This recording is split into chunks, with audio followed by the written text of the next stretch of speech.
double check that and then let us know. I had to actually open up a view for somebody else. I think it was Dr. and his team, and then it seemed to work, like go through. So just let me know if anyone's having an issue, but it cannot be searched or anything like that. You actually have to go through like the link. All these are videos, so as long as your email's on there to any course that you come to, you'll actually get the video so that whether you want to just look at slides or write, or you want to hear again, things like that. All right, so I had to put up some leaves there just to get us going for the fall. Believe it or not, it's coming. And today's agenda really is to review tests. Quite a few people had their own tests done, so I do want to touch base on that, answer any questions that people are having about themselves, because if you're not healthy or you don't understand what's going on with you, it's much harder to take care of loved ones and then, of course, to our patients. Then know what the next steps in treatment are. If something was on a test, what would we do? What is the next step? So I want you to leave with some basic knowledge of that. And then we're going to dive into the case presentation on steps 1 through 3.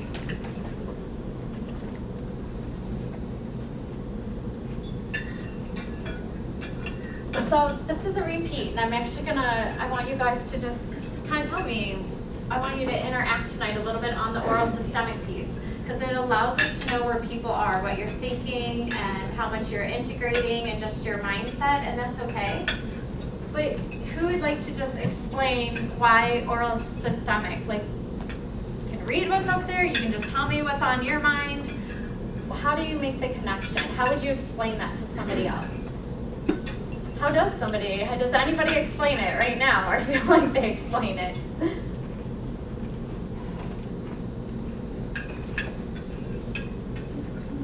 Yeah, I read it's confusing.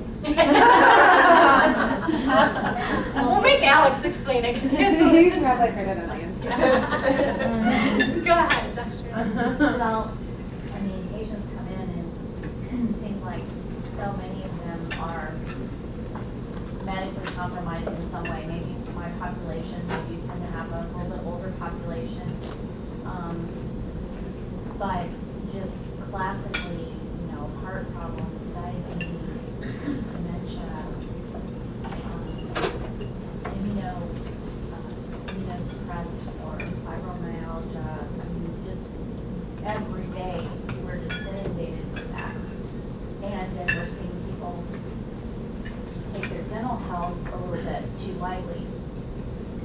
So we really try to educate people, because they're like, wow, you really need to get the word out. And one of our patients was actually kind of a prominent person in Dayton and started at university, was president of the university, and most recently had to have a valve replacement at Cleveland Clinic. And his wife had some issues, and so they got slightly off track on their cleanings, and we get a letter from Cleveland Clinic. Has the patient had x-rays, dental cleaning, free of any dental? Well, he had come in and done a crown because he had gotten off track and not done that. And I'm like, oh, he's actually out of compliance for their 6 months or within the past so many days of having it checked. So he came in, he had that done, had an abscessed tooth, we had to work with an oral surgeon to get the tooth out before they would, otherwise they're changing his treatment. And his son was coming in from California to take care of the wife who has dementia, and the other kid was taking, it was a major ordeal.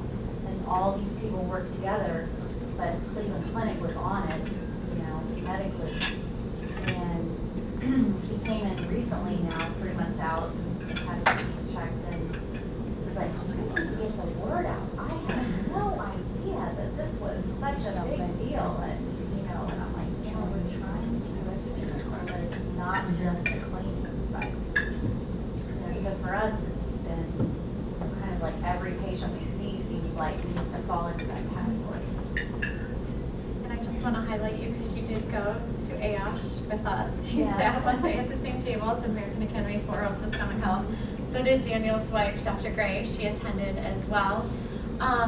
What would you share to your colleagues, to people in the room who didn't go there? What was your just maybe biggest light bulb or aha? I know it's like, Well, it was like for me almost personally, just my own health. You know, I had some things evaluated and just like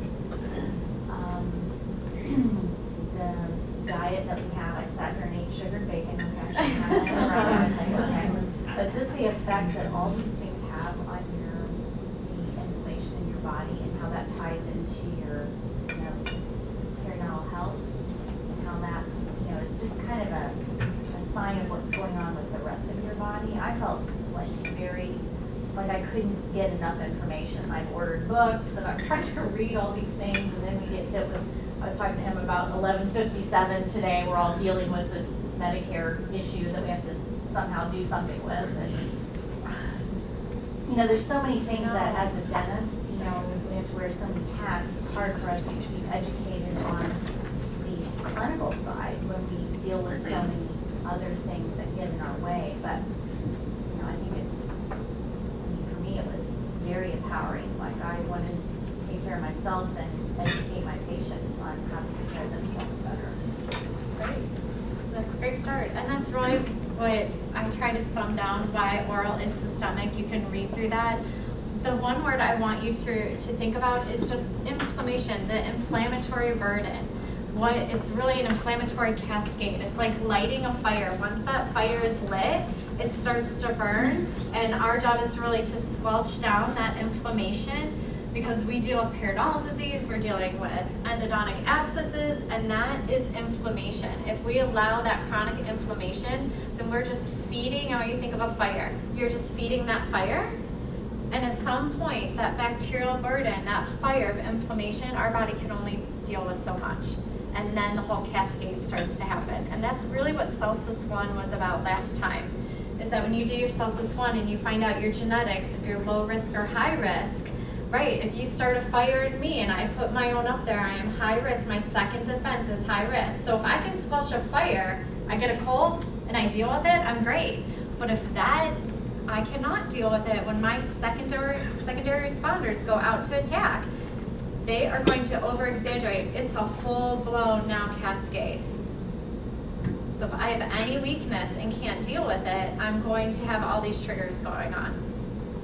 And so that's a lot of people, what I feel like with periodontal disease, it's chronic.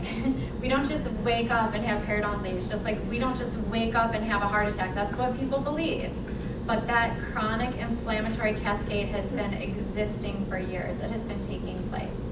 So why oral systemic is just what you're reading up there. It's not necessarily, we talk about the bacteria traveling through the bloodstream, but it's actually that these bacteria turn on that inflammatory cascade. They're releasing cytokines, they're releasing toxins, and those are what release your interleukins. That is actually the process that's happening. So even though we talk a lot about we want to kill the bacteria, we try to keep it on a very small level, I actually want you to kind of be starting to make the connection that it's more than just the bacteria. Even though we spend a lot of time dentally in bacteria, it's actually what it does to us on a cellular level. And that's where those genes come into place, because it's turning those expressions on, and that cascade is then initiated. So you hear a lot of people talk about it like an army, like calling out an army, the forces have been released, right? It'd be really hard to send out 500 people to say, oh, sorry, come on back, right? That's a full-blown effort to get 500 people back in. That's literally what we're doing with inflammation. So it's very hard to actually cool that down. So I just want you to be thinking about that. So even though you're gonna learn the statistics, see the connections, they're there. But remember, they're there in those areas. What they're doing is inflammation. They're causing inflammation. So where do you get the question? So can you go back to the last? Yeah. There was a lot of stuff on there. There is a lot on there. Right, so And that's in your first handout. The Yes. very first one, not So- today's, but the testing one. So where do you think we go for quick access for patient information? When the top line, until recently, we still had or OBs saying, don't get your teeth cleaned while you're pregnant. Yeah. Like crazy talk. So I'm just coming off of Scottsdale. We just landed Sunday. Patty just came back Tuesday. we have Dr. Bale and Dr. Amy Denny that actually are getting published causation. So you are going to see, they let us see it. He brought it to AOSH and kind of vaguely announced it, but he just announced it last weekend that it's being published. And that is that they're going to show this 50% of heart attacks are being triggered by a periodontal pathogen. They actually have the research showing that when that crosses through and permeates, and we can talk about those bacteria, so when they permeate the endothelium and get into the wall of the artery, they're showing that that permeation can ignite that inflammatory response, that event. See, the blood clot is what clogs the artery. Most people have the event, and then the white blood cells have to rush in. So they're going to start showing causation, and you're going to start hearing a whole different ballgame probably in 2017. So be ready for that, which is really exciting. I mean, I want to scream it from the mountaintops. I have a slide on my phone that I'm like saving because it literally walks us through that. The other thing that jumps off the screen is the thing that says periodontal disease is big at risk, is high blood pressure for strokes. I mean, we could make a poster out of that. Where is that cited? So where I want you to know are two things. One is right here, and this is actually why I give this to patients. We're going to be talking about this because when I want somebody to know the correlations quickly, we use this. The other thing is up top, this OSH News Network. You literally can go on there and it's by alphabetical order. So I want to learn about heart disease. I want to learn about like preterm births, pregnancy. You can click on those as well as get lost in the website. Are there, I mean, I'm sure there are things on there we can read. Are they in also formats that we could quickly convert to patient information? I mean, stuff the patients will actually get instead of, you can't hand a patient a 7-page research. So it's not. What's on their site is very what I call dental and patient friendly. Okay, great. And then at the bottom is usually like National Institute of Health, like Sure. NIH, like where it came from. So you can click on that to Sure. go to the full research paper that, to be honest, none of us really want to read. Right. I mean, maybe a few of us do. I read the circulation article like 5 times because it took me that long to get what I was reading. Right, 13 pages later, it's like, what am I actually reading here? But all of that, then you have both because they want doctors and people to go to. Okay. The other one I believe I have in here, but I will tell you because you're asking, is oral systemic link, and I think it's .com. If you don't mind Googling that on your phone, just make sure I'm telling you the thing. Oral systemic link, and that was the one that I kind of went through and showed you, and we can show you on there. But those are probably the 2 most valuable websites that I would say that they're putting all the information together for you. You do not have to recreate the wheel. And that's really what AOSH members are there for. So the people who started this OSH News Network are from AOSH. And so they're constantly updating it, putting new things on there, as well as archiving all that information that you can just print out articles for your patients. Anything else jumping off there?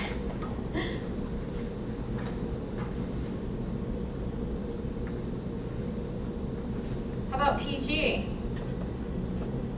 13.6 times, that's with no other risk factors. So we're talking no high blood pressure, no cholesterol, no family history, no other risk factor. That patient is 13.6 times more likely to have an event.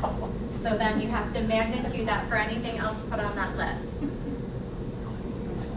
It's oralsystemiclink.net. .net? Yeah. Great, thank you.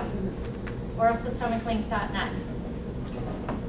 There's lots of videos on that site, which is really great because a lot of people don't want to read. They really rather listen or watch somebody.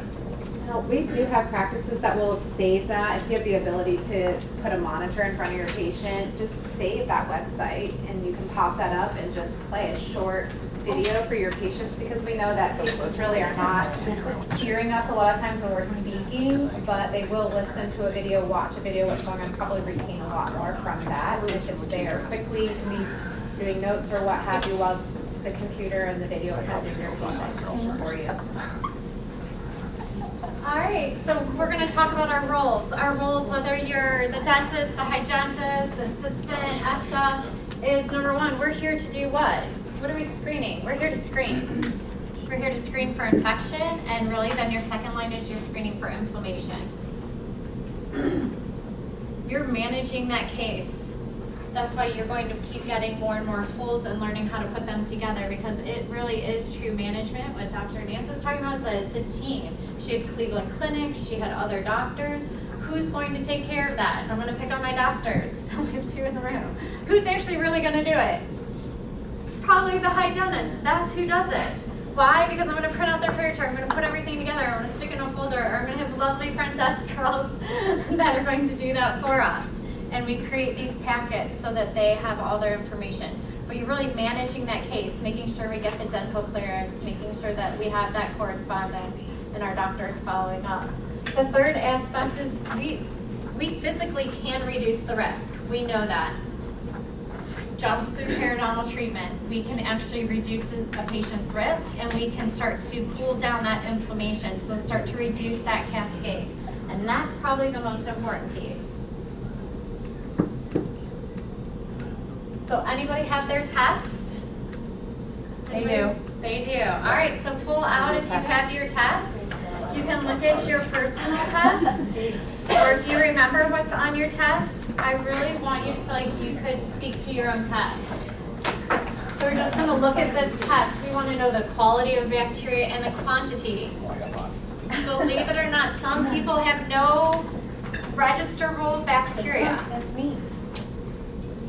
They have no what? None of their bacteria register. So there is a register amount. That means that, like, just because it doesn't show up on the test, you can still have these bacteria. I want to make sure you know that point.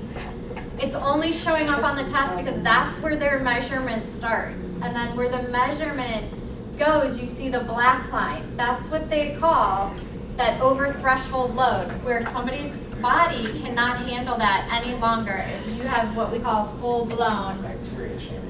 no bacteria shaming. Bacteria shaming. We'll just blame it on your wife. She's right here. Yeah. She trans all those girls. They just. Could this be higher? Dr. only has girls. Could this be higher if you're the last one to get your teeth cleaned in the office? Seriously. Okay, so 1, do you have the bacteria? You want to know, do I have them? Which ones do I have? Do I have low risk, moderate risk, or high risk? If I just want to look at it dentally, how worried should I be? Then really that second piece is I want to understand that risk not only dentally, but then I do want to look systemically. Am I at risk? And what am I at risk for? Does that make sense? Does that need to be a piece of the treatment plan of the puzzle? And then really the third piece you're asking yourself is we would not know without a test, does a patient need an antibiotic or not? So you want to know, should I be placing this patient on an antibiotic? And more importantly, which one and for how long? If you look at the test, they are telling you. They are telling you those answers. If you want to make sure, or you want to look at the test and make sure, hey, is that the #1 choice, or there's other things going on, then we have the systemic options chart. And that is in your packet. There have been a few times, and unfortunately Dr. McClatchy's not here, but there have been a few times I have looked at here and saw that I have my high risk, like PG and TF, like off the chart, but I also had like PM off the chart, but I had so many high risks that it made a lot more sense for them to go on metronidazole than it would be for them to be like on clindamycin. So that's why we keep this handy. 9 out of 10 times, it's going to be right here. But remember, you're in control to look at this, or somebody is having a bout. The other thing is maybe somebody has an allergic reaction. They didn't know they were allergic. This just happened, right? Somebody has allergic reaction, you're going to go to the second option. You don't have to worry about taking them completely off. And then how do you know when you're done? Clinical endpoint. Hygienist, how do we know we're done with treatment? Because we replaned them? Because we think they look good, right? Oh, they look so great. Great, I hope my oncologist when I walk in every year just says, oh, you look fabulous, go home. It doesn't work that way. We're going to follow the medical model. We actually want to see that bacterial burden. Have we shut the bacterial burden down? Are we cooling down the inflammation or not? And that's really another piece of the puzzle. When we start to get systemic, there are some people who are so systemically what we call on fire or hot that they need more help. You are not at endpoint. Are you ever? Yes.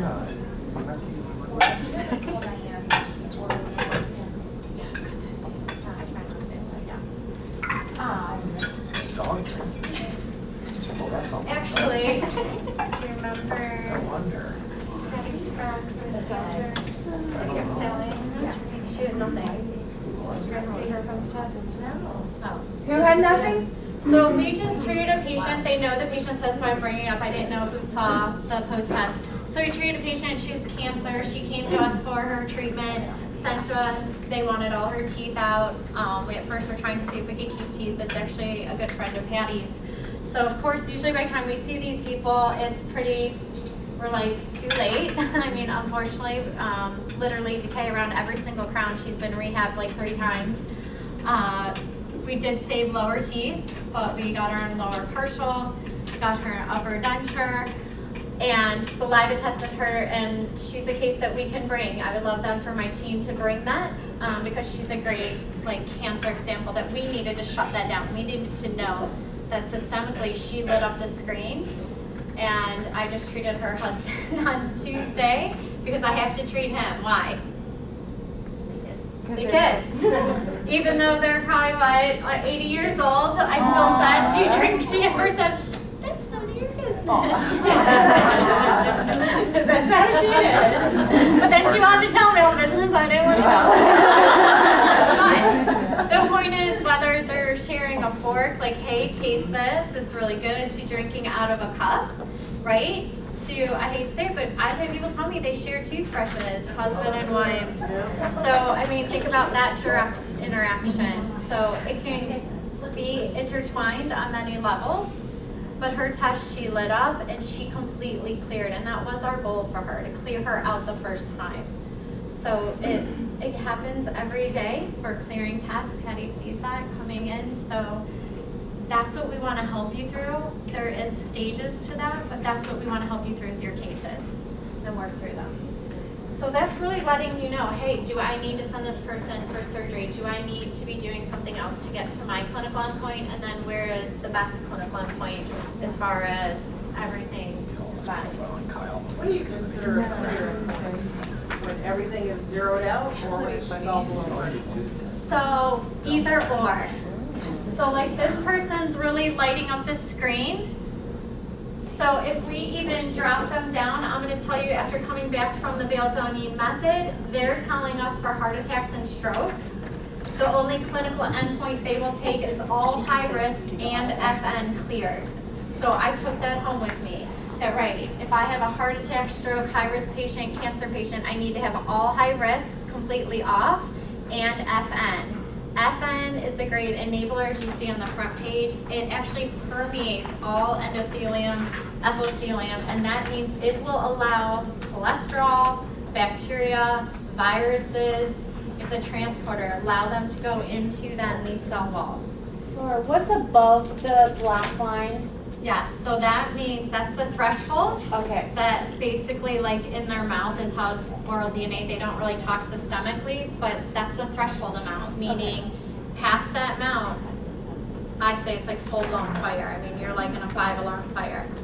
You can see those It's out of advanced, those control. high-risk pathogens all the way to the left. It takes a whole lot less of those types of pathogens to be above threshold just because they're so much more virulent. So, somebody who has high risk and they're way over threshold, how I like to keep it a little simpler at the beginning in your mind to think about it. If it's over the black line, that patient cannot contain it in their mouth. They are not fighting it off. Their body is not fighting that off. And that's why you're going to see when it's over the black line, they're telling you you need systemic help. You need to put the patient on an antibiotic. So that's really what that black line is telling you. That's the marker when the lab is going to tell you, hey, it's basically out of control. Almost no matter anything you do, you're not going to budge that without an antibiotic interception. So Laura, Or like, junk let's therapy. reverse 10 years. 10 years ago, Yeah. would the result have still been the same? So great question. It could be, but most likely I'm going to go with you. If you study biocoms, I'm going to say no. I'm gonna say no on this, I believe this is my young patient, Joe, who happened to work with us, is this chart here. And he's young. This is like a 25-year-old's chart. So I'm gonna go back. You asked me when he was 15, did that probably light up? No. Biofilms actually start with weaker species and they grow and advance.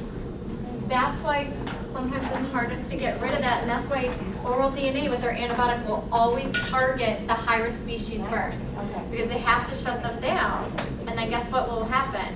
You may get pop-ups of lesser species because they're opportunistic. So when he was 15, anything short of taking oral antibiotics, he's going to end up here in 10 years. No, not necessarily, because you're talking about the host response. I don't know what happened. Did he get mono? Did he get sick? Did he have a girlfriend in college that, I don't know, so maybe she was Wisconsin. Maybe she was doing something she shouldn't have been doing. I don't know. That's a whole, actually we talk about that because we don't know, we're not sometimes asking all those questions. And right, some people could be, again, maybe he's high risk. His body is being introduced with it, and I'm going to say his twin brother could be introduced with it, but maybe actually doesn't have that high risk line, and guess what? Would actually be completely clear. So that's why you have to look at two things, the bacterial burden and the host response. You have two things going on. They're intertwined. Because just because you're introduced to the bacteria doesn't mean that they're going to grow and go off the chart. It's your body's response to this, how your body's dealing with it. So Laura, this sounds, I mean, this is all new to us, right? I mean, this is such a new phenomenon. How do you introduce that to your patients? Simple. Keep it simple. Kiss it. Keep it simple. You want to kiss every patient. Keep it as simple as possible. Is that... All right, you're not allowed to kiss anybody. Keep it simple is... We're going to walk through the easiest patients are who? Who do you start testing on? Who do you start the conversation with? A new patient. A new patient's an easy one. Who else? People have been through treatment before. Your perio patient, the one who's bleeding that you don't like. You're like, what's going on? That you can't cure. You can't make a difference. You're like, okay, how many times this person needs surgery? How many times are they going to do Linap? How many times they're going to go through non-surgical? To me, those are the patients when you're like, it just keeps coming back. Right? Or maybe it's the new patient that's bleeding. You're like, I want to treat it right the first time. So my line is always, let's find out what's causing your infection. There are 11 bacteria from low, moderate to high risk. We'll find out which bacteria are causing the infection, and then more importantly, we turn over and show, the lab will actually tell us exactly how to treat you, and more importantly, if you need an antibiotic or not. Does it say it on the first page? It is. It's on your thing. It will tell the antibiotics. So we use this as one of our visual tools to then talk to the patient and go through. So let's just do a simple 30-second switch, find out what's causing your infection, and see if we need to give you an antibiotic or not during treatment. I keep it that simple. If they have more questions, we go there. If I have a heart attack or cancer patient, I am not just going to jump in and be like, oh my God, you're going to have a heart attack, and did you see all the... No. We are not here to be alarmist or to have anybody leave crying, because people will. We've been there, so we want you to kind of learn from our mistakes. Keep it simple, because really, when do you need to show them those results? When you get there, then you go down that path. I want you to know, and this is what we're dealing with. And I always say, let's do things right the first time. Been a hygienist, it's 21 years, it's going to be going on 22 years. I got lots of tricks up my sleeve. If that's how you want me to practice, that's how standard of care practices. We can just keep on guessing. I can keep saying, oh, let's try this product, let's do this, let's send you for surgery, let's try lasers, let's try ozone therapy. Why not know how to treat you the first time? And that's what testing is going to show you. I just got here, but I have a favorite story about that, just like how you bring it up to your patients. And I feel like the time that we started to use the word infection, you have an infection, my patients were begging for antibiotics. Do you remember? Weren't they asking you for an antibiotic? And the story was, we don't really know which one to use. You know, yeah, you have an infection, it's caused by something, we don't know what. So if we use a bunch of antibiotics, we're overusing them and whatnot. So now the great news is, yes, you may need an antibiotic. And the thing is that we can find out if you do and then if you do, which one you need. So, patients are really, I think, Americans like to take antibiotics, even though they don't want to. So it's kind of like you play on that a little bit with, gosh, if this is actually in your bloodstream, you may need a systemic antibiotic. And I've found that patients are just really, receptive to that. It's like, wow, I have an infection, it might be in my bloodstream. But So that's insurance, kind of that some next insurances level. are covering for this, right? I mean, it's becoming that insurances are saying yes to the saliva testing. Yeah, and there is now going to be medical diagnostic code that if you bill medical, like for sleep apnea, you would be able to bill this as a diagnostic as well. So they've released it to physicians, so it will be being able to bill that way. Wow. And so that's the thing. I say start simple, but you can go. Obviously, if you're a heart patient, like Dr. Nance was saying, I want to have that conversation. I want to let them know we need to look at everything because it could be putting their body at risk. Let's make sure we're not putting your body at risk. And that's that other line I'll use if we need to start that conversation. I was gonna say, patients love to hear your story, so if you've taken the test, they love to hear about it and know your results, and it's easier for them to trust you. Okay, you have a test. Which bacteria are resistant to scaling and root planing? How many hygienists believe that? I do. We have scaling and root planing resistant bacteria. That's the first thing we have to get in our mind. So when I say I get kind of really hard here because that's one of my peeves. I have hygienists say all the time that maybe, well, we always clean them up first. And what do I want to say? Great, I hope they're going to have a heart attack on you or end up in the hospital because the statistic is in 56 days they'll have an event. It could be a minor event like my mom, her colitis acts up, or they just don't feel good, they got the flu, to a major event. You find out somebody was in serious danger. 56 days from the SRP? From a dental visit, not even a hygiene visit, a dental visit. And that's not doing true what we call large-scale research. That's just randomly asking people, when was the last time you had their legs coming into the emergency room? So I say, how many people are really like, right, if you think you're having a heart attack or something, you're probably like, skip it through. No, here, get me back. If they actually really study that statistic is where we're going in the future here. Is it within the 56 days or is it at the 56-day mark? Yeah, that's what, Yeah. it's just like, and we don't want to like scare a lot of people, but you're going to start seeing a lot of this research come out. And you may be thinking of somebody that you know, that you think in your mind, oh my gosh, I did treatment, and like 2 months later, something did happen. Now, that's not to put fear in us or in the patient. We're not going to go telling people that. What that's trying to tell you, again, is that there is a very strong connection between the bacterial burden and that inflammatory process. If there's a weakness going on, again, it's like lighting that fire. Have you talked about Dr. Bell's guarantee? No. Can I tell that story? Sure. The doctors that we have been studying under for like the last 5 or 6 years are what they're calling themselves arteriologists. Dr. Nance got to hear Dr. Bell at AOS just recently, and he has been preaching that there's such an oral systemic connection, but that he can reverse heart attacks and strokes and diabetes. And they have, since 2004, not had a second event in their practice. So now they have a lot of people coming that don't want to have the first event, but for quite a while, most of their patients had had an event already, and in Ohio Health, they just pretty much say, we'll see you in 5 years or 4 or 5 years, you'll be back, and we'll be here when you need us, which is not the best answer. But Dr. Bell guarantees, Dr. Bell and Dr. Doneen both guarantee that if you come and be under their care, you won't have a second event or a first one. But they won't guarantee it unless you go through the things of getting your oral health healthy, which he wants no bacteria on that test at all. He wants us to clear it completely off because there is that much risk involved. All right, so which ones are the bacteria? You just have your test. Do you personally have scaling and root planing resistant bacteria? I star those. We want to know if you have them.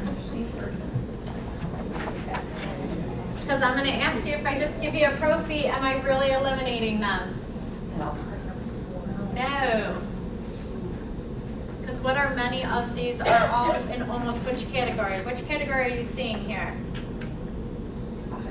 High risk. Right. We've got AA, PG, PI, TF, and then PM is an outlier. But pretty much your entire high risk category.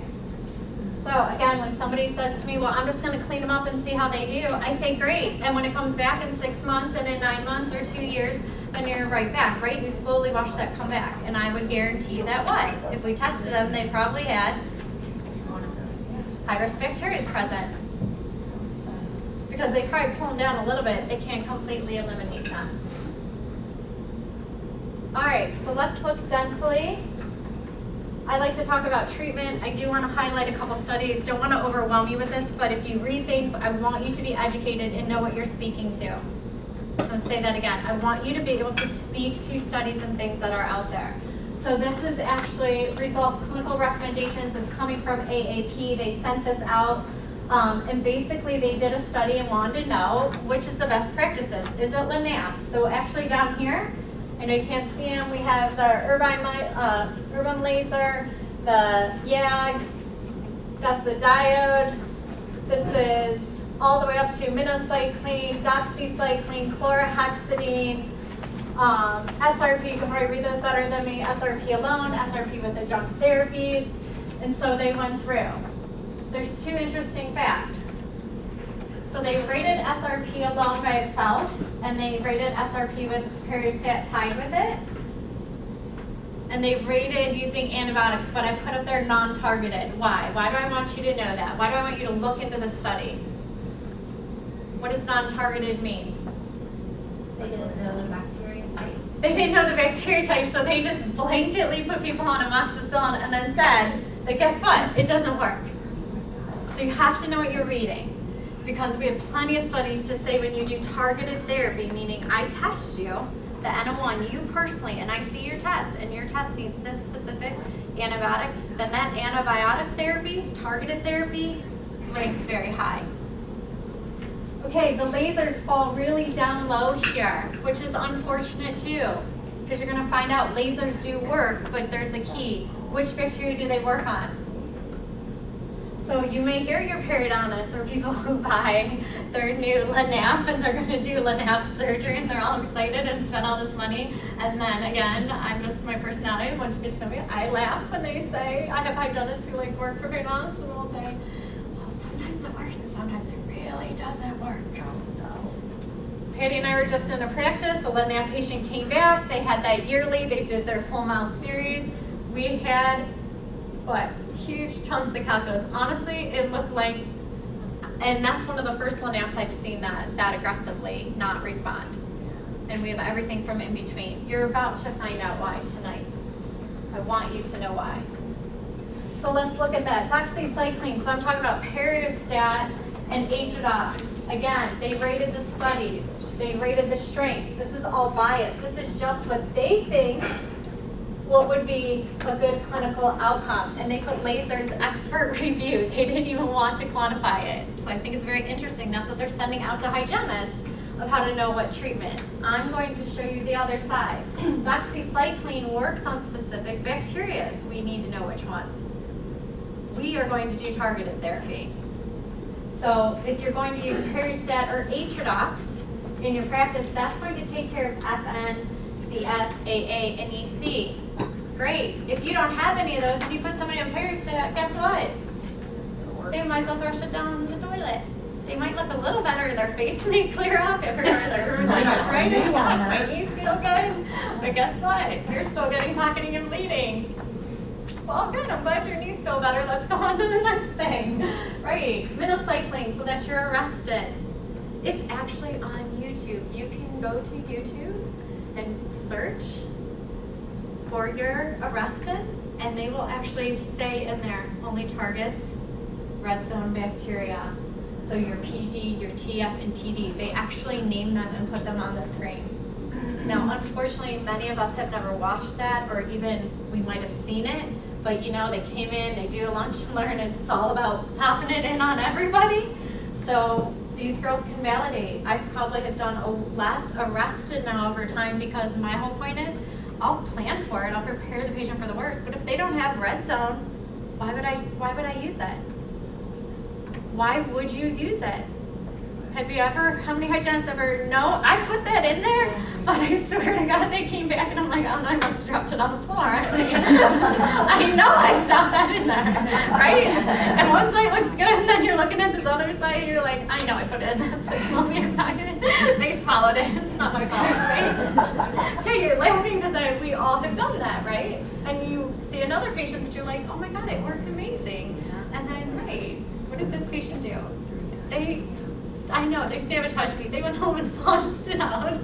No, they probably, don't have red zone bacteria, those 3. Okay, let's keep going. LANAP.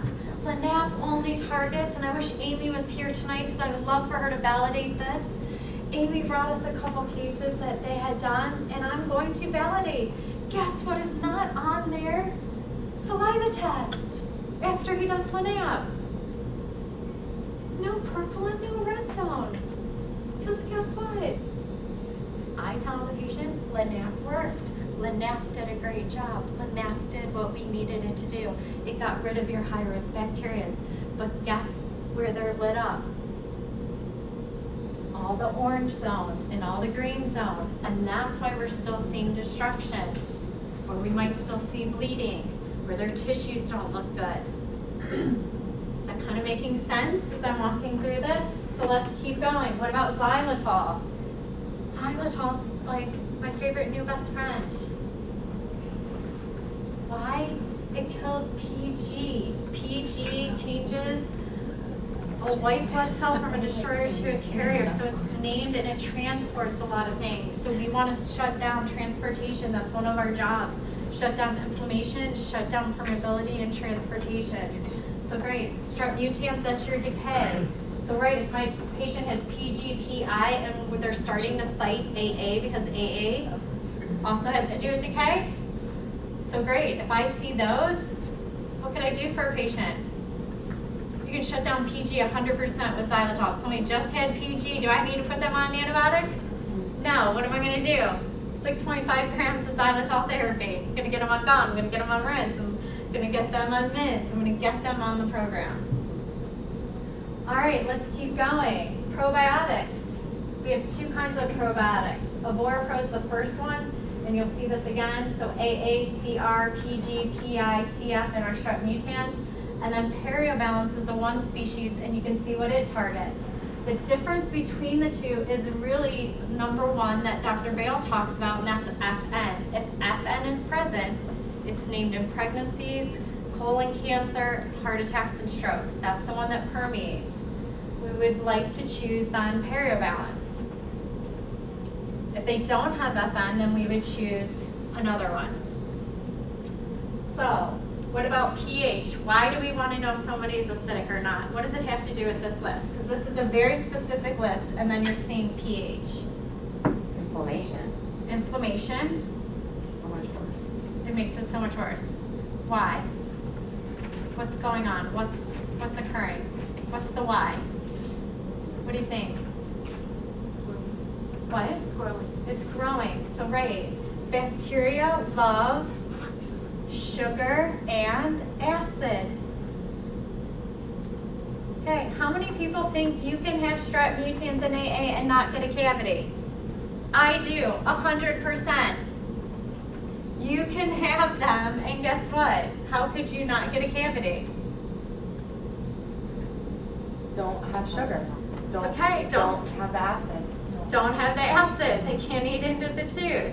Okay, vice versa. Can somebody eat sugar all day long? I could pick on a 14-year-old, he actually doesn't, but let's pick on somebody out there. Right, eat sugar, jelly beans, that was going on today. Jelly beans is driving me nuts. These girls are just eating candy left and right. I'm like, get the teeth. Okay, how can somebody eat candy all day long and not get a cavity? What's at work? He doesn't have the. He doesn't have the bacteria. They don't have the bacteria. Bacteria. If you don't have the bacteria, you can't get a cavity. We're spending so much time on sugar. Sugar is just the acidity that brings the pH down, and it's their energy. That's their food. So you are feeding the bacteria, which releases more acids and toxins to eat into the tooth. If you kill the bacteria, guess what? You can't get a cavity. Now, it doesn't mean you're not going to get diabetes or cancer or something else. Right. But technically, I tell people all the time, if somebody's telling you to just stop eating sugar, that's a lie. That is not what causes a cavity. Sugar does not cause a cavity. So that's a whole nother mindset of educating a patient, because patients will say all the time, what? I don't eat sugar. I don't know why I'm getting cavities. What should your brain say after today? They probably have what? Strep mutans. Bad bacteria, strep mutans and AA, which you can do a test for that. So right, you're not shutting it down. And if you give them a fluoride treatment, how is that helping? So I'm going to go there. How is that helping? Because I really want you to understand decay. Remineralizing the tooth. Okay, it can remineralize the tooth. But if the bacteria is still present, it doesn't matter. Doesn't matter why. Because you're not treating the you're not treating the bacteria, you're just putting a Band-Aid over it. You're not. Right. So I use the robber analogy. We're all at home. You're at home tonight. You're going to lock up your doors, right? When you close your door and you turn the lock, that's the fluoride. You just strengthen the door. But guess what? The robbers are coming in. So I'm going to ask you, how many doors do you have? Because you better keep putting up the door. Because guess what? You're not taking away the root cause. The cause is outside and it keeps coming in. So if we get rid of the root cause, which is the bacteria, simply with xylitol, and it eliminates the bacteria, do we need to give somebody fluoride? You can, but I'm going to ask why. Because actually xylitol will remineralize their tooth over time as well. So it's a mind shift. We're going to root causes. We're not going to what I say, what's trendy and cool. We're actually going to go to the root cause. Okay, so let's say you get rid of the bacteria, what keeps it from coming back? Great question. Is it genetic? Is that There is a part of genetic it? component, but what is the bacteria? So they have to get what? Repopulated by somebody. somebody? Or something. Okay. Right. Something as in dog? It can be. Okay. So dog, husband, kid, wife. Uh-huh. Right. You can ask my son on your way out how many pieces of gum he chews a day. Because my kids are all told that they have to choose 3 gums or at least mints. They have to chew gum and a mint. When? You can ask my son. He's told when he walks between classes and at lunch. We use toothpaste. I use toothpaste without fluoride. Why? What toothpaste am I using? Now my team knows. What toothpaste am I using? We have no cavities. doTERRA? Something with xylitol in it. Xylitol, 100% xylitol. That's what I want to put on my kids' teeth. Why? It's killing the bacteria. And one of the important things for my celiac back here, it kills bacteria, but it does not break down gluten enzymes that actually are one of the cascades for autoimmune diseases. If you're having patients rinse with Listerine and Scope, you are actually shutting down in their mouth healthy enzymes. Number 1 enzyme is the gluten enzyme. And there's a whole theory on that we are actually part of the cascade of celiacs and of this whole gluten sensitivity and autism, because we're constantly killing bacteria with very caustic, so harsh chemicals. And xylitol is 100% natural. It's a sugar. They eat the sugar. They're so worried about getting the sugar out of the cell, they actually die, and the tooth remineralizes itself because you're instantly at pH somewhere, depends how acidic you are to start with, but most people neutralize between a minute or 2.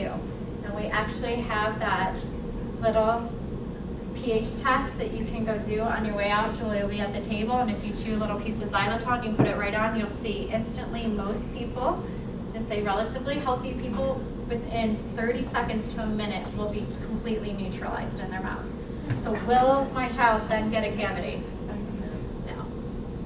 So do I tell my children they can't eat sugar? No. Now, he's a vegan, he doesn't eat really anything, so go yell at him and try to get sugar down him. I've created a monster. He eats too much, so be careful. Okay, I'm but I curious what's want going them on to down the hall. understand. What? I'm curious what's going on down the hall. Down the hall? Yeah, because you're like, he's going between classes. Because just because sometimes they can't chew gum in class, so I tell them, chew your gum like between classes. I want it between first and second period, right? I want it after lunch. I want it again before the end of the day, before you go to wrestling. Why? Because I want him constantly neutralizing his mouth. I know he's having carbohydrates. See, we don't talk about those things. And adults are worse. What are we doing? Here, have some acid. Let's put a little sugar on that acid. Let's stir it right up. I mean, I say we worry about children, and I watch adults all day long with their iced teas and their pops, and I'm like, you're worried about your kid. Look at what you're doing. All right. So a little bit on decay. I'm going to get off of that. So this is just about personalized medicine. We want you to shift from, this is what I do on everybody, to, hey, let's find out the root cause, what's causing your infection, and let's treat you right the first time. Let's know how to treat you.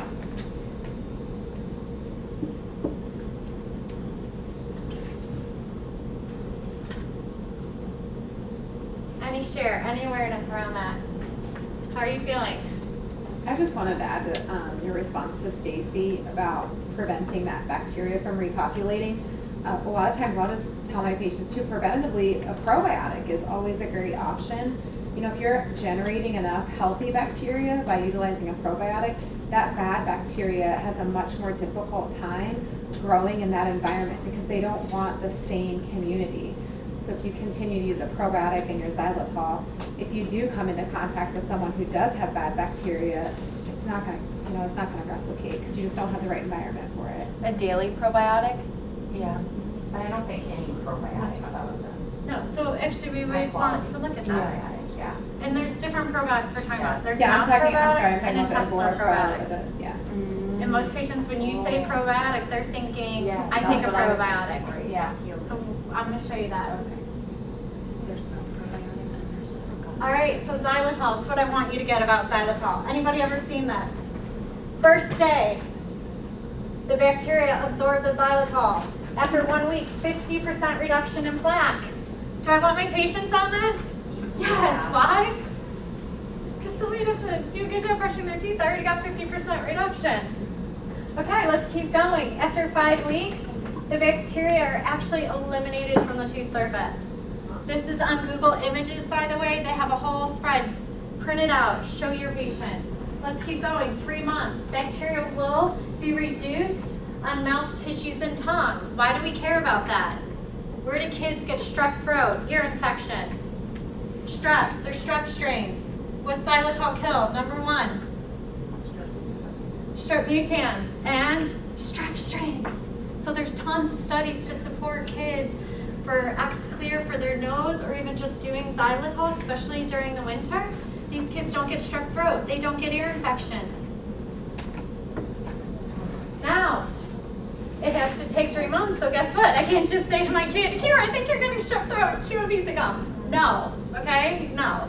You're seeing why some type of, like what Julie's talking about, creating that environment, why these children, Dr. Cannon has studies, these children for 10 years, never an ear infection, never strep throat.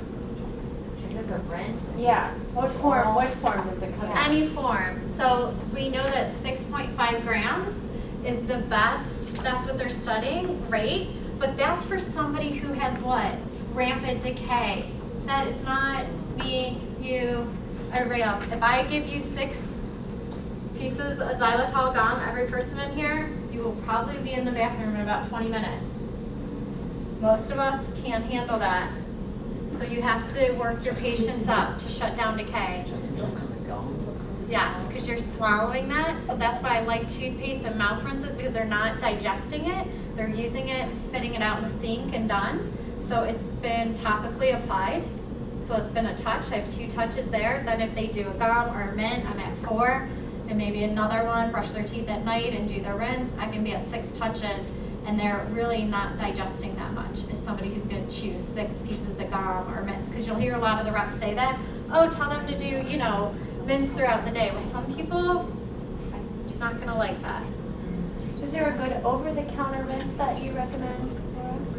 Xylitol. Just plain If you're going to xylitol? ask me what to Okay. give anybody, absolutely. I mean, you can get Kroger, CVS, Walgreens. They're everywhere. You can buy them from your local dentist, Dr. Edwards. You can order them through Spry X Clear Company. You can find them. Okay.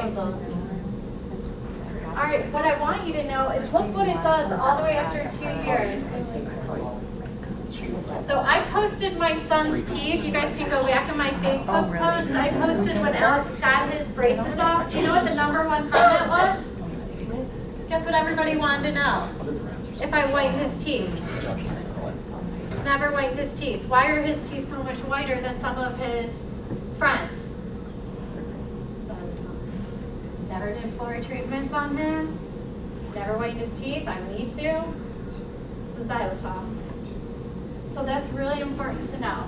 With xylitol, do you still get the benefit if you were to drink water right away, or? You have to look at, there's lots of studies on that, but it's really kind of the consistency. And once you get to what Julie's talking about, once you actually change that biofilm, there's some people who just, I have patients who use a probiotic like once a month to once a week. They kind of, you almost can kind of know. And that's really what we're doing with that. Am I going to take 6 grams every day for the rest of my life? No. I may just use the toothpaste and mouth rinse because I'm in a maintenance program. And that's what you're going to learn along the way. What's whitening the teeth? I was just whitening the teeth. It's actually because of the pH. So we're going to go back to old school, right? It's actually the tooth itself. So is remineralizing at a much higher rate because they're constantly neutral and they're not being bombarded by those acidic toxins, the acid and the toxins together. And I do think that one of the bacteria, a byproduct of one of the bacteria in the probiotic is hydrogen peroxide or carbon, Right. something like that. So you're actually then getting like a side effect benefit is what's happening there. I All have a right, so question. lots of different brands. We don't get paid by any brand. I'm going to answer it. So I just want you to know that Carry Free can test your strep mutants, and they have a whole program. And they'll still do the whole kit caboodle. You've got Spry, you've got X Clear, you have just xylitol themselves. Her question sparked this. Yeah. So we're talking about systemic xylitol versus the rinse. Topical. Yeah, so is it gonna just be better to recommend something systemic and save the rinse for later? So I'm going to make you go personalized. When would you want somebody to probably be doing mints in that? Who? My decay patient or my perio patient? Why? Because the bacteria is already systemic. Right. So I actually do Okay. want them to take some xylitol. So if they have PG and things that xylitol is going to fight in the bloodstream, then I actually do want some digestion. If it's a child who I'm just fighting decay, and I just want to stretch down to strep mutans, then what? I don't really need that child to have stomach ache or be really digesting that. It's okay if they did, but I'm really going to go towards the topical. And maybe a mint or maybe like, okay, a treat, they get a piece of gum once a day, but I'm not going to be telling, right, a child to be doing 6 grams. Does that kind of help? Yeah. Now, if they're perio, that's different. Like a teenager and you want to shut down perio. All right, we're going to talk about a few other things.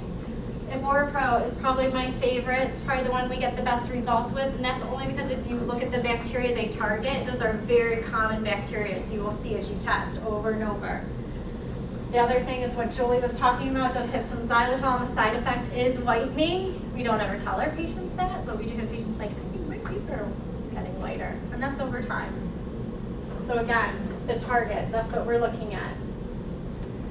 And that's a pill form, Laura? I call it a mint. It's called a lozenge. I tell my patient, this is a mint. And I put it in their mouth before they leave because they're going to start sucking on it. And then what do they want to do? What do you want to do at the end of your mint? Eat it. You do. And so I want to tell them, resist that urge. That's why I'm making you do it in front of me. I actually want you to melt that all the way down.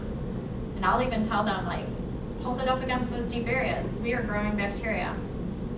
We are actually growing bacteria in that criccular fluid. So So if they have decay, it'll work here too, and that's actually, it used to be, they used to have different names, Evora Pro Kids, and that was just because they killed strep mutans, but it was the actual same makeup. There's no different in the ingredients or anything. Okay, but what if you don't have these? Because these are high risk. So let's say this patient was at my periodontist, they had LANAP, they got rid of A, PG, PI, TF. Yeah, you gotta ask yourself, if they don't have CR or decay, why would I put them on it? I wouldn't. I wouldn't.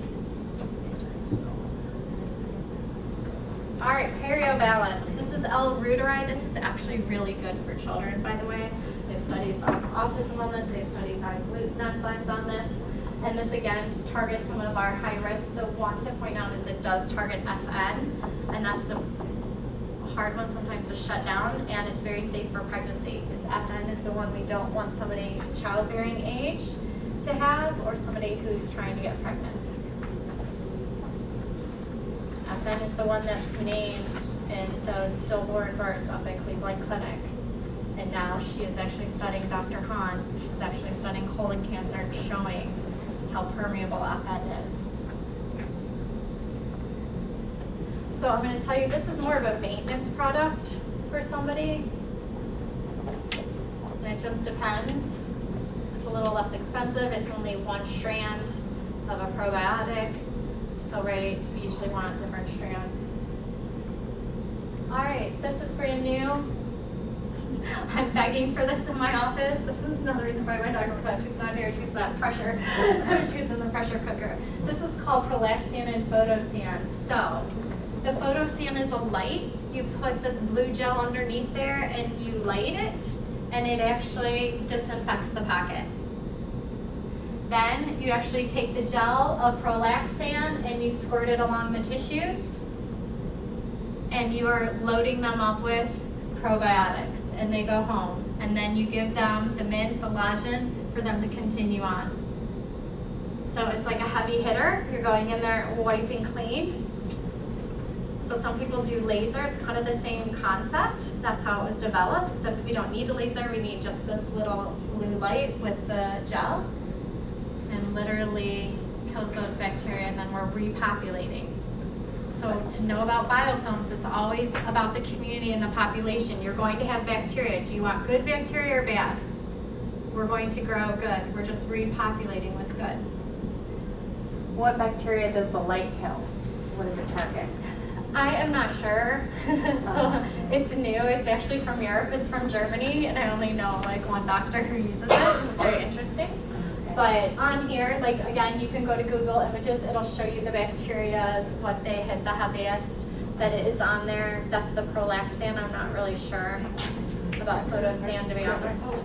Okay. It is very new, but it is here in the States. So you can use that on anybody.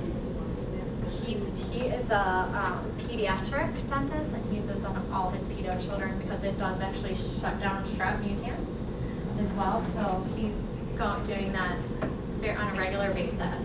And that's the other thing. He wants to make sure he hits them hard because, like, what if they don't take their mint or are good about it? He knows that at least he's got that underneath there. You know what it costs? I don't. Before it got I know. what it costs. I think I gave it to her. I don't think it's that much. Honestly. I don't think it was anything like yeah. Like I wanna, you know, the dentist got me. We can get to that. That's what you should all want. Okay, Perisciences. How many people are using Perisciences? Really? Oh my gosh, this is really. You guys know about Perisciences? No. Okay, you have to at least do this. I'm anti-chlorhexidine. Why, you should be asking? Why? Laura's crazy. She doesn't want you to floss. She doesn't want you to do fluoride. And then she doesn't want you to do chlorhexidine. Why? It kills gluten enzymes. It's very harsh. The minute they stop using it, what happens? Bacteria comes back. Stop the madness. Okay, and I'm going to get you digest. Do you like to clean it off? I don't care if you're using Periomed or whatever else. Right, okay. It kills bacteria. If somebody is a nug and you're like, oh my God, like, don't come any closer, you're way over there, fine. Chlorhexidine is a place. Is chlorhexidine in my office? Yes. Where? during treatment, I'm using chlorhexidine in my bottled water. For who? The patient or me? Me. I say me because it takes a long time to irrigate to get benefit. Where's that air going? So I have to take it home to my kids, or what? I'm breathing it. It is living in your air, and we know it stays there. So that's why I'm using chlorhexidine. It's for what's in my air, my aerosol. And two, if I have an elderly patient, which we would put the connection with the ASH, do we want them breathing that? No, systemically, because that's going right up. Okay, Perisciences does kill bacteria, but with very natural products, what its main point is that it's developed as an antioxidant to do what? What do antioxidants do? They take a free radical, and what happens? We allow the cell to heal. They went to the Estee Lauder developers and said to Estee Lauder, we do not have anything for our oral cancer patients in the United States. We have nothing to give an oral cancer patient. What do we have to give them? Magic mouthwash. What is that? If you ask me, right, is it doing anything? No, it makes the patient feel good. Does it heal anything? No. I ask if it makes them feel that much better. Okay, what else do we have? We have chlorhexidine, right? That's pretty much everybody's go-to. What is that doing? Is that going to help my oral cancer patient? You can argue it does on what level. What's it going to do? It's going to kill bacteria. But what has to happen? The patient has to what? Heal. No, they have to heal. You're asking a cancer patient to heal. What's their number one issue? They can't heal. So Perisciences is an antioxidant rinse. It's absorbed cellular to cellular level and allows apoptosis. It's allowing that cellular death. That's actually what we want. We want the cell to go through the life cycle and die off, because in cancer, that's how you grow cancer, is we do not have apoptosis. We go through the cell life. It doesn't die. It stays on. It mutates. It grows. So this actually is an antioxidant. It's taking up the free radical. It's going through apoptosis. It's going through the cellular cycle, and we get new cells because we're getting death and growth, and we're seeing healing. So that's true healing. So this is antioxidants. If you ask Patty, and we have other hygienists, so you can ask them. One of them got a sunburn. I think it's Michelle. She comes from Mound Builders. I believe when she was at Disney, she wiped the gel, because it comes in a gel and a rinse and a toothpaste, but the gel is the strongest. That's what the studies were done on. She put it on her sunburn, took before and after pictures, literally in one day. Why? Why did it work? Now that's off, right, market, but why did it work? Cell turnover, right? Antioxidants, immediately healing. So we have a lot of restorative teams who like this. Lily on our team, she's not here, she'll rub it on all the crown preps. Why? Soothing, it feels good. We want that tissue to heal and stay tight. You don't like how it's looking? Great, have your patient rub that tissue on there. So it's gonna work for my perio patient. It feels good, causes immediate healing. Side effect to it is, guess what? It actually kills some bacteria with its natural products. So kind of the opposite of chlorhexidine. Chlorhexidine is just killing bacteria, leaving behind what? The strongest strains, and it's not even helping my patient heal. So that's a great place to start. Juice Plus, we do Juice Plus. I say find a nutritional you like. I like this, I'm not gonna lie. Because as a cancer patient, I do not want to take a supplement. I do not want anything man-made that's processed. My body, again, you saw I'm high risk, will attack it like a toxin. So any type of supplement, to most cancer patients, once you know somebody's had that, you do not want to put them on supplementation. Now, yeah, maybe a B12, because if they're not getting enough, or they live here in Ohio, I might take a D3, okay. That's fine, but I'm talking full-blown mega vitamins. No. My body will acknowledge that as a foreign process and use it against me. So this is just plant-based whole food nutrition, freeze-dried food in a capsule. What does that come down to at the end of the day? Antioxidants. This is Perisciences. Perisciences is topical. Juice Plus is system. So if I have a cancer patient, I have a heart patient, and I need them to heal, and I'm expecting them to heal, not only in their mouth, but systemically, I will ask you, how are you helping them? And we heard a lot at ASH about plant-based diets, about helping our patients. This is where medicine's going. Let food be your medicine. How much do you Well, and that's different for each patient. So some patients might just need to go on one round during treatment with you and be okay. Some patients may need that continuing care or seeing benefits in other areas. Laura, what do you do the gummies? Do you do the capsules? What do you? Capsules, if you look at the gummies, I'm not gonna put any at Yeah. all on a gummy. My kids don't even do gummies, they're just to be fruit snacks in the house. Yeah. Yeah, there's sugar in there, and they do not have any live bacteria, the live enzymes. There is lactobacillus in the capsules. So I don't even tell my patients. I had Julie and Sarah, who they're much better. They talk gummies and they talk the shakes and they put people on all of them. And great, go talk to them. They do like a whole little care package for some people, and I think that's good. But I'm definitely, if you ask me, that's what these studies are on. So inflammation, replication of healthy DNA, they're gonna boost their immunity. We have heart health. They actually have 2 peer studies. They have an extraction study that's pretty amazing. It's like somebody you're looking is gonna get an implant, like an extraction implant. That study is on them starting a week ahead of time and then through the treatment. It's pretty impressive. So again, you're just helping somebody heal. Because I'm gonna ask, most of our patients are on medications. Can they heal? They struggle. They struggle. And then I have some very health conscious people in the room like Jamie and Julie who really want to talk about nutrition, really want to be health coaches. So that's kind of another avenue for you to open the door and say, I would love to create a plan for you, a health plan, if you're interested. And that can take on other services in your office.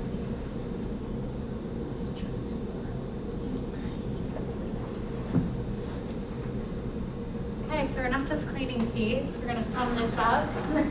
This is actually a sheet we've created because we want to walk the patient through. We're going to tell the patient star their bacteria. If they have scaling root cleaning bacteria, we're going to star them so they know why they need an antibiotic.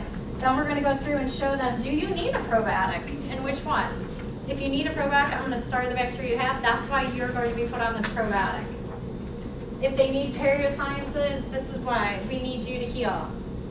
I mean, I just had a patient I didn't put them on like a week ago. I didn't give them, I think I just gave Provac. I didn't give any rinse, any gel. Her tissue looked great. I'm gonna treat you personally, but I put her on Juice Plus. She looks healthy. Now, yeah, she might need help. We had the conversation. I have this available, but this is where I am. Let's just do targeted therapy. And then we have somebody else who's a mess, right? They're older, their medical history's down to here. I need to throw the book at some of these people. I need to help them heal topically. I need to help heal systemically. I need to target bacteria. I need to make sure they understand they need an antibiotic and that they have a connection.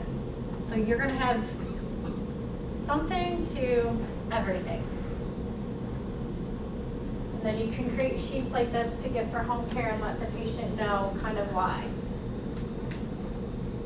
So this isn't, hey, I have this beautiful kit and it's in this like cute little bag and everybody gets it because my doctor bought it.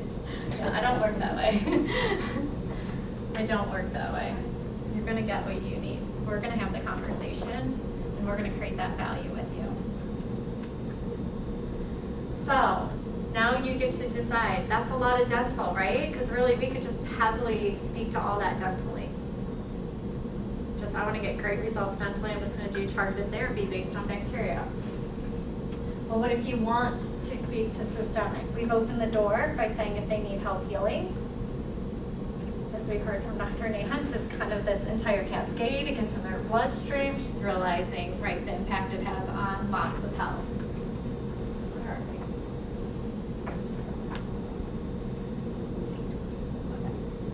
So this is why you have these, is so that you know, as well as you can share the patient what they have. These are all your links, all your support. We're going to be having the Heart Attack and Stroke Prevention Center.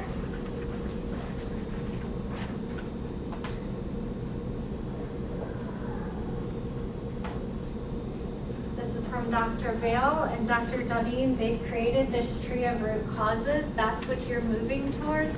Are you really looking at the root cause? What is causing the infection? And so are now your systemic doctors that want to play with you. We are on here. Endodontic lesions you can't see is right above, and we have periodontal disease. We are on their tree. We are a branch of the tree, so keep that in mind. They have to look at all the branches. We are one branch on that tree.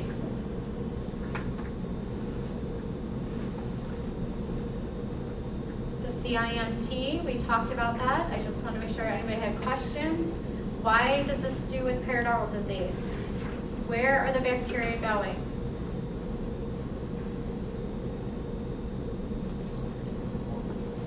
Great. Patty says in the artery wall. How many people agree? Yes, she's absolutely right. It's not only either in that plaque buildup, but more importantly, these bacteria are making their way not only into the plaque, into the wall and thickening the wall. So you're seeing one of my scans. I don't even know. That was last year, September 15. I just did mine last weekend, so I'll show you guys that one of them. We'll get to compare. I was old. I'm 47 vascularly. Not very happy about that. Now I'm 43, so I hope to be younger, and I will bring my test. We'll see if I'm getting younger or getting older. I hope to be what? Getting younger vascularly. I don't have any soft plaque, so I have no lesions, you see. No plaque noted, no plaque noted. They will actually highlight your plaque. I do have Dr. McClatchy's. Her plaque is highlighted on here. You can actually see it. You can see her test. Right. So they're making their way into the wall. They're thickening it, and I have a thickened wall, but I don't have plaque. So my thickened wall is something's getting into my wall, making me older than I should be. Does that make sense? So what do I want to know as a hygienist? What's in my wall? Is it cholesterol? Is it viruses? Is it periodontal disease? Is it bacteria from my mouth? That's what we want to know. And what they're showing us, as Katie said, they're reversing disease. That's why I put this up here. What I want to show you is that at age 50, look how big that lesion. Age 60, this man is younger. They are reversing his heart disease. They are saving his life. He is getting younger vascularly instead of older, having an event. You have this in there, and I just want that as a visual. The other reason this is in here, please look at your packet, is that if you need a test, I want you to know what test to run on yourself. If you're worried, or you have a mother, a father, a brother, a sister, and you say, where do I start? I know they do. They're on high cholesterol med. They're on high blood pressure med. I don't even need a CIMT. That these tests are outlined here for you. So I want you to be able to use this packet. It said, Laura, it said up there with aggressive therapy. What therapy are you talking about? Yeah, so they go through, it's very targeted therapy, whether you need to be put like on a statin, they test for that, niacin. They're gonna, aggressive therapy means they're gonna, aggressive in medical terms like us is medicine. So aggressive therapies, they're gonna put you on medications. They're gonna talk to you about lifestyle, diet, and they're gonna cool down your inflammation and then see if they can start reversing disease. And obviously then the goal is to get you off medications, all those medications. Well, so you say to be targeted. What if the person, I mean, weight control is obvious. Like, It if is. you lose 50 pounds, why would you put them on medications until they, is that a bridge for some people? Or something. A medication, you mean? Yeah, I mean, why? You know, some people are so hot, like this individual, they're so inflamed, this PLA2, that's an imminent heart attack. That person is 210. Oh, I gotcha. They're ready to have a heart attack. You just don't know. It could be tonight, it could be tomorrow, it could be next year. So how So far? they're that inflamed. How far apart were your intervals that you said you were seeing? I have done that, actually, Patty and I have done, I think, 4 CIMTs, so I could show you each year. My first one, I was 52 years of age, she'll tell you. and now I was 47 last year. So in 4 years, I've gone from 52, and you can see the progression. I hope to be in 2016, I just saw it last weekend. I hope to either be at my real age, which would be 43, or younger. Was that a result of changing your diet or Yes. going vegan? Yes. So after So I'm your not- first test, you went vegan and then. After my first test, and to be honest, I don't know how you're not going to be vegan. I'm not even gonna tell. I'm my very wife high I'm doing risk. this. But I'm sure Dr. Nance could tell you the first person you think of is yourself. When you get your scan, and if you have plaque, I'm going to tell you, I went to the table with Dr. Golder, Dr. McClatchy, and I'm talking about my colleagues who, you look at her, she looks cute and fine. And Patty, they were all quiet. I'm eating lunch, like, what the deal is going on here? People are ready to cry because they actually saw their own plaque. I didn't see it, so I didn't really make the connection because the first day you're kind of like, woohoo, oh, go get your scans, go do all this stuff, you know? And I'm on my thing, like, did you get your scans? And nobody's talking, like, ooh, somebody died at the table. Yeah, you're all freaking out. So, right, the first person you start with is who? Yourself. Okay. You need them to support you. So you want to know that, and that's what these tests are telling you. These are not standard of care tests. That's why I'm putting them in here. And Dr. Nance knows a little bit about that as well. You do have doctors who are learning about these tests and have some knowledge to help you.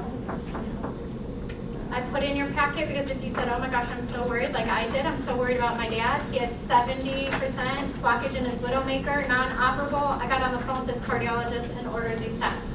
I fought with the cardiologist. You can ask Patty over the phone. And I said, my dad is going to be put on a statin or niacin or something. You will run the test. Well, his insurance doesn't cover it. I don't care. My parents will pay for it. Guess what? Cleveland Heart Labs, if you run your insurance and your insurance doesn't pay for it, they don't charge you. Oh my gosh. Wow. So, good, bad, indifferent, so right. But the doctor is going to say we don't run those tests. So on here, you can actually pay to have them run yourself. So that's why I gave you the sheet, because I do believe in saving your own life and getting knowledgeable. You don't have to wait for Dr. Boulder to be here. You can either take the sheet and tell your doctor, hey, I want these tests run. I want to know, or my dad, or my mom. Just want you to feel empowered.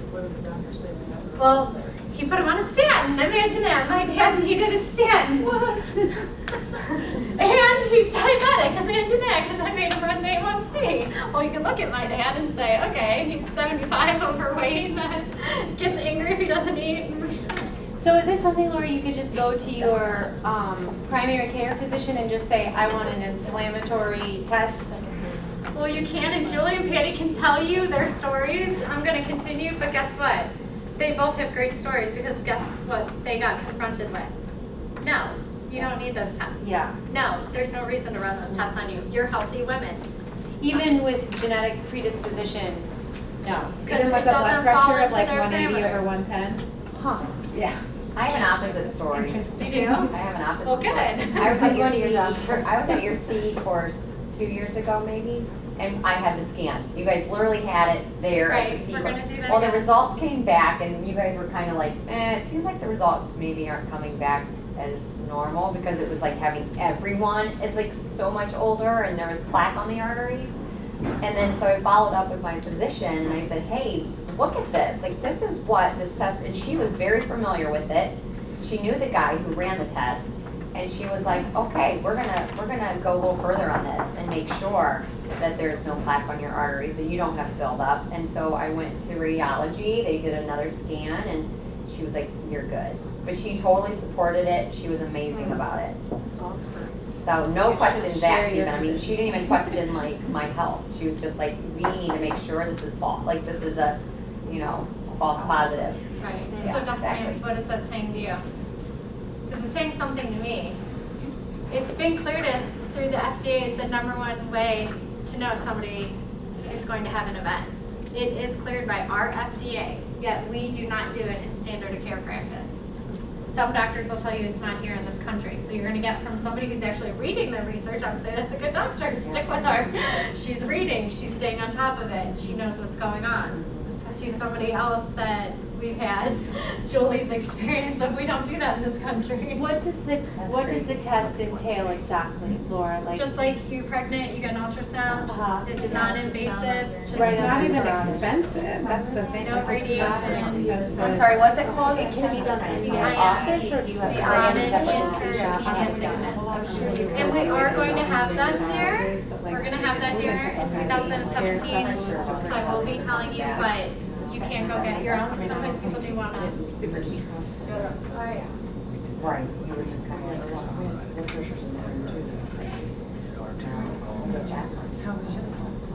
So I just want to ask everyone what they've been doing for the question about out-of-network insurance.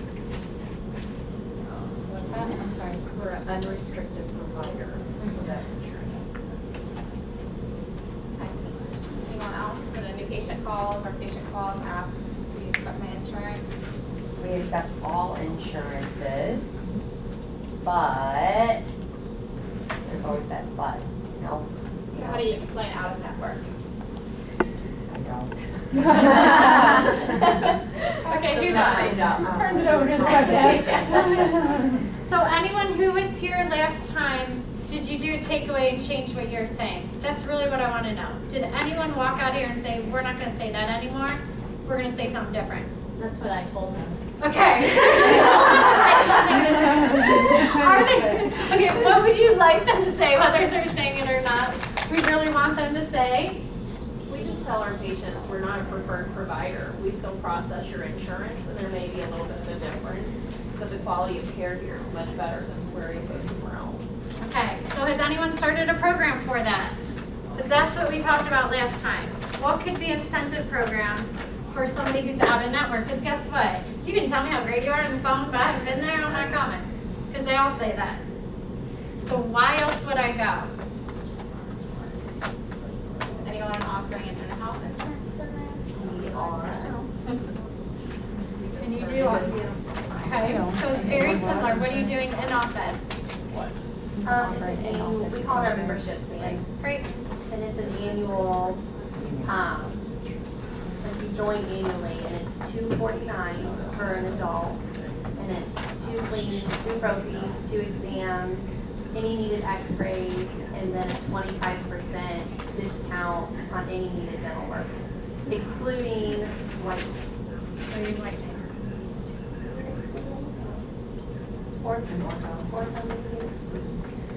Okay, so that's an in-office dental plan, wellness plan. You don't have insurance, we say no insurance, no problem. We'd like to talk to you about our That's what we say. Edwards dental plan. Yeah, we call it a Wellness plan, dance wellness plan. So how does that work? Yeah, How so. can you do that for a patient? It's just a program that you literally set up in your office? Mhm. Yes.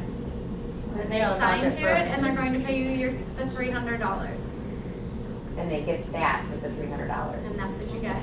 You get 2 cleanings, you get 2 fluorides, you get your x-rays, right? Now, we also have a perio plan because, right, if you come as a new patient, then you'd have a perio plan, but I still want to know, what are you going to do for somebody who's out of network? What's that? We're going to offer them $40 credit. Okay, so we really want to word that in a positive way. We don't want to say, no, we don't take your insurance. What we do want to say is that we have great programs for our out-of-network, whatever you want to say, customers, clients, for our out-of-network patients. You'll actually get $50 on your account for coming here to use to offset that from being out-of-network with us. So it's to offset any out-of-pocket expense to be out-of-network with us. See, I don't want to tell them, hey, what everybody else is saying. What is everybody saying? Well, we're great, we're wonderful. Hey, yeah. Well, we are, but they need to experience that great and wonderful. So that's something I would like to hear each person to really tell us as you guys move through the months, how your plans are working. So their plan, your plan, you guys just redid your plan. So tell everybody what you're doing. What's the plan? In office. Okay. I didn't hear that. It's in office, what are you calling Yeah, it? the wellness plan, Okay. Dr. McClatchy's wellness plan. Our fee is a little higher. It's $375 and it's 2 cleanings, full mouth series, 2 exams, fluoride, and 20% off any treatment, excluding whitening and the oral DNA test.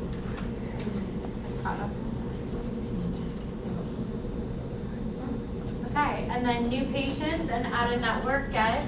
$50 credit towards their account to offset the balances. So it's like, so for your team, it's Dr. Nam's credit on the account. You are not giving them $50. So if their insurance, let's say MetLife does do a really good job at the end of the year, if they don't use their $50, it's taken off that account. They get a new $50, you can renew that again for being out of network. Because I'm gonna ask you, why are you trying so hard to get a new patient when you have an out of network patient that if you don't keep them and take care of them, somebody else is going to. So what do you? They already love you. Keep What them. do you do for out of network? You do For $50? $50 per patient, to offset those. To offset. Yeah. Okay, thank you. To offset your out of pocket. Everybody, or Pocket. just targeting the network? It's just out of network, and then we have people, no insurance, no problem. We have a wellness plan we'd love to show you. And then we also are creating a perio plan. So you should have a perio maintenance plan, but if you come in and then I put you through periodontal procedure, then what? You need a perio plan. And perio plan should be around, so we just did in an office yesterday, it's $500. I think theirs was $525. They'll get their 4 4910s. They're gonna get Evorapro 3 times. Like we just put in what we wanted those patients to get. And then you decide what's a fair fee for that. So if they already paid the $375 for this office, then let's say to go on the perio, they're gonna get their other 2 4910s, they may do something around like $625, right? So the patient would just owe that difference if they needed to move to the perio plan. We're keeping it easy. You wanna keep it easy. This should not be hard. The other thing we do is after a family of 4, does she agree to that? Well, we're gonna be pushing for her coaches. Right, so she's just new to this. A lot of people are, but I like a family plan, right? So a family of 4. Why wouldn't you give me a break? You're gonna tell me each patient has to pay $375? Well, at a family of 4, give me $1,200. I'll pay you the $1,200, $300, because I'll bring down my whole family to you. Now you've got my whole family, and you've got us committed. Why doctors are spending $200, $300 to get patients? Why wouldn't you just give them the lousy $25? And they're yours. And they paid you. They paid you. And then usually in the fine print, we have something for hygienists down there that, right, they'll receive their 20 or 25% off their restorative services as long as they follow the recommendations by their hygienist. And we think that's really important that that's on there because, right, if somebody decides not to come in, then, right, the restorative work can break down, so they have to maintain their appointments and follow as recommended. So we have that kind of like the only cause. So we really like you to come up with plans and explore that because it is getting harder this day and age with what's going on in healthcare. And people are frivolously leaving, and it's not because they don't like you or value their care. They literally are being taken to an HSA account or just being taken off. The other thing that we're doing is corporate. So we have a big office in Westerville, and he does tons, and he offers businesses that don't have insurance corporate plans. Trying to get one started in my own office. You know, our little bubbles are always hard, right? So we got to burst our own bubbles. Right, why wouldn't you offer somebody, if they sign up their 50 employees, to be on even a better rate? You just got 50 people to pay you $300 up front, just so they could get 2 cleanings, 2 exams, and their x-rays. And I watch doctors all the time, that value coupon, I think, what are you giving $100 some away for? You don't need to do that. And they're committed, right? Because it's like their plan, they're committed. They're committed, you're their primary care provider. You're committed now to that care. How do you do that account-wise? Like you just put a credit on their account, on the family account? We created a code, so we walk out, you know, the code for the plan, and then as the we can run that code to see like a 444, and we can see that those are the people that's enrolled into Dr. McClatchy's wellness plan, and then we adjust those numbers off. Right, because you want that to kick off at their year. We still want to count it as the production for the hygienist. I do that, so I set it up as a fee schedule, just, and that's what it's, that function is the lower rate. Because it's still more than MetLife, it's still more than Delta. Right. So there's no one way, and that's actually Brittany's specialty. That's why we brought her on, is that she helps people create plans. She helps work you out, like, what's my fee, and work that through with you to work out what makes the most sense for our plans and your fees and how you want to do it. Do you want to do, right, like a fee schedule, or do we just want to do on the account, and helps the administrators then get that set up and trains them on that? And you're really making more money on these patients than patients that have insurance. So something else in mind. So if they have restorative work that needs to be done, you may want more money for them. And I don't have to send x-rays. Get their whole pre-need. In a narrative. Yeah. Chart. Or you have to trim it down because their dad said, you don't need that. Yeah. So it's a great strategy to have in place. Okay, again, no rules. Some people are doing $100. We have somebody who does $200 for their new patients. It blows my mind. I keep trying to tell them to stop, but it doesn't. I have a question because we're an office that historically has been in network with a ton of insurance companies, and it's just hurting us too much. So we're going through a transition where we're trying to get out of network with plans that we were previously in network. Right now, one of our biggest ones is leaving an HMO plan, but still staying with their PPO plan. So we're not necessarily telling patients ahead of time that we're now out of network with their plan, but then once they're in the office, we're just trying to say, like, your insurance company is working differently with our office now, and we can still bill, but you may notice some additional fees that you didn't have before. Do you have any offices that are offering current patients credit? I mean, Well, that's what I want long term. inevitably, they get a little ticked off. That's what we're They doing is offering the $50. to your current Yeah, patients. yeah. So it's not just new patients It's not who are just calling new in patients, and it's saying. current patients. Yeah. Okay. Because, right, I don't want to lose my current patient to Joe down the street because now he takes their insurance and you decided not to. Yeah. And sometimes just that little buffer, I call it a buffer, from $25 to $50, that's an easy buffer for most dentists to take, because otherwise they just lost a patient. See, so if I keep that patient, now I'm keeping a patient and that just renews. If they don't ever use it, you're not really physically giving, it's like a credit. So to use towards their services. So really, if they don't come in for treatment, it just sits there. That's what dentists need to understand. You're not really giving them anything. It's like, oh, you showed up, you have $25 or $50 sitting there, but you have to do something to get it. They have to do dentistry, a crown, right? Right, so you kept your patient and they're doing their work. And some people just, it's like, almost like reverse psychology. It's like, oh, I have credit on there. Like, I should get that done. Right? I should buy something. I got money in my pocket. I mean, that's how we kind of process.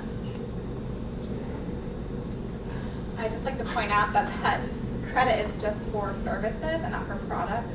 So that's something else to make aware to the patient, because they will try to walk out with Sonicare or whitening. So make that clear in the beginning. Okay, so what time is it? We're going to do cases. Does anybody have any questions about those plans? Anything that clear? All right. You are going to match up. Let's see, we're a little all right, you are going to, you guys are going to turn around to this team and work this 3-on-3. Jamie, I'm going to pull you up here. Okay. And Danielle, I'm going to take you back to the man's table so that you can just turn around. And be partner. What you're going to do is right now you're going to work up each case. The ultimate goal is to get to the morning huddle sheet. and you are to fill out your case that you brought. How to fill this out? You are going to report at the beginning the case, the health link, the personal motivator. So you have to work through your case. How are you working through your case? Okay, what's the first sheet? Is the phone interview.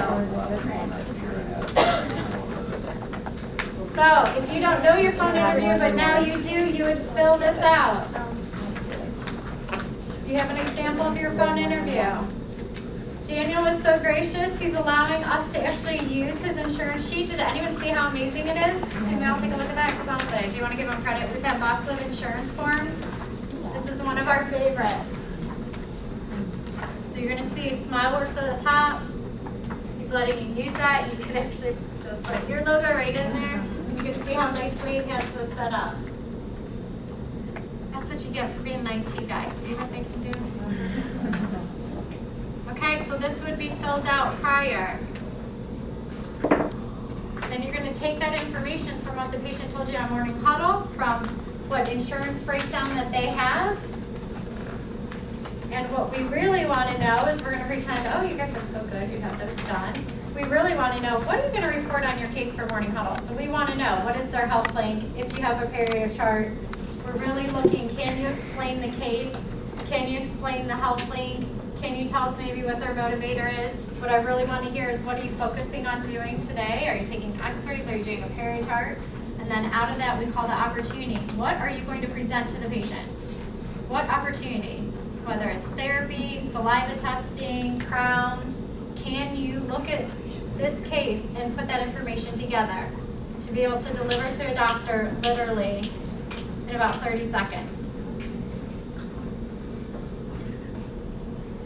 All right, yes, questions?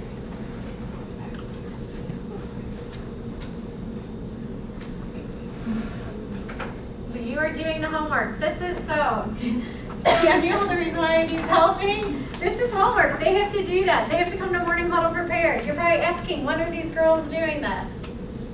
Yeah. Yeah. But guess what? I do it once, and I'm on Easy Street. I get to watch Patty struggle, but I'm on Easy Street when I go to my office. Why?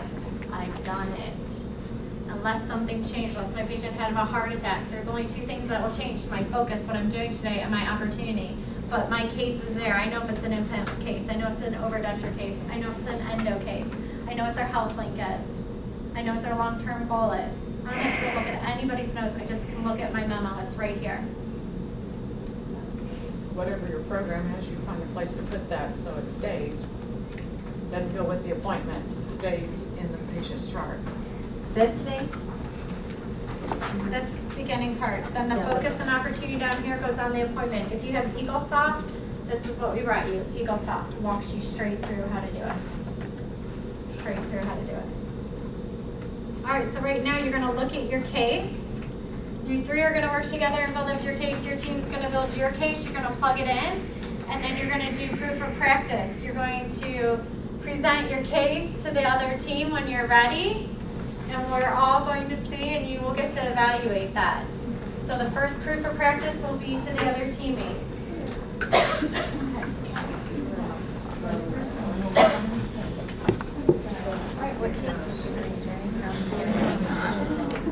I have so many.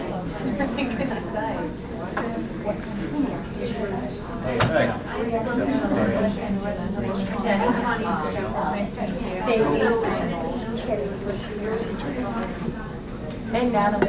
Oh, where's Natalie? She's coming. Yeah. Oh. How are you? Office manager, like Dr. Gray. Practice on place. What's her name? I'm sorry. Alicia Gray. Gray?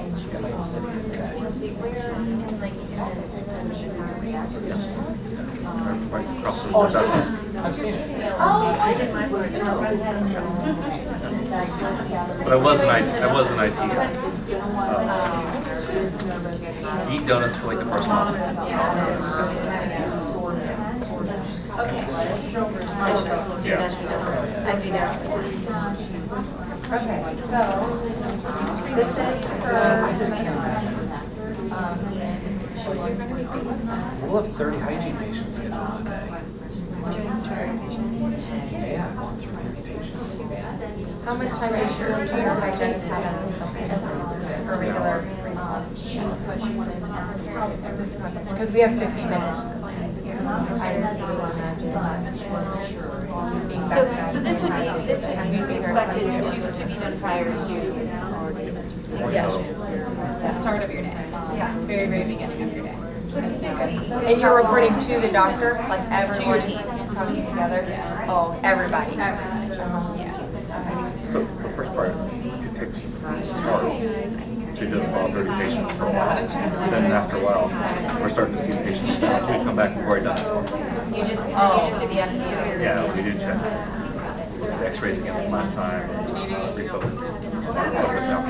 So typically, how early do your hygienists come in before the start of your duration?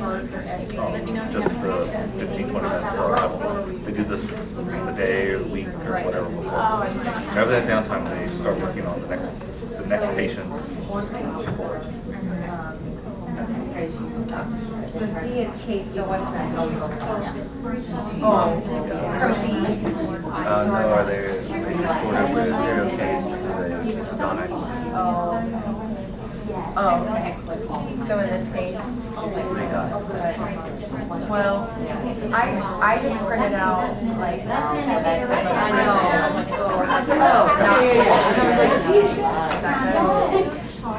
I do have like earlier on these medical history. Is the patient or one you've seen? One that's Okay, so what if she had cups? She crown? So she's a major case, so she had scaling airplane?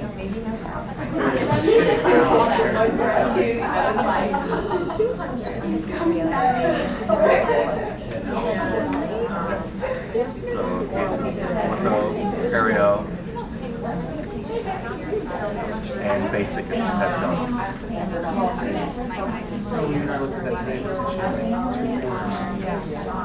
She's not here. I brought a different But one. was she perio? I don't know. I don't think so. She's like at 3/4 of that. Honestly, I printed out one that we have photos on. That's why. Okay. Because we actually have pictures. But I do have imperial one, but I don't have stuff on it.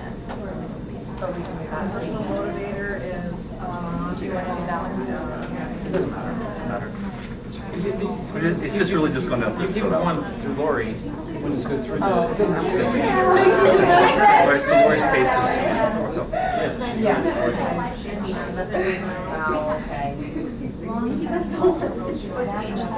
Health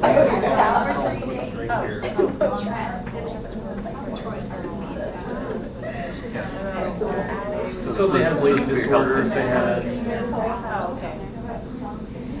it's like heart conditions, bleeding disorders.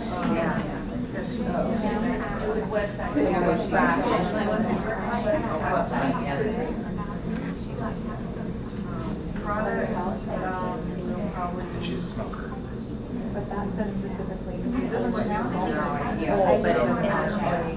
So for her, I would put smoker. I would put hepatitis. yeah, we did it evidence.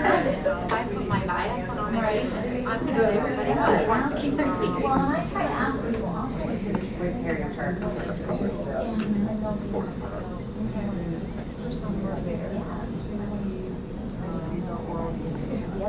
So some motivators can be family, occupation, recreation. I think recently divorced. Yeah, social.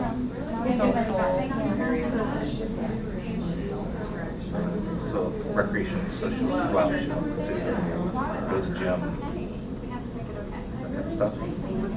That's where she spends her money on versus more time. She likes Let's to- pretend. She rides horses. Pretend she does.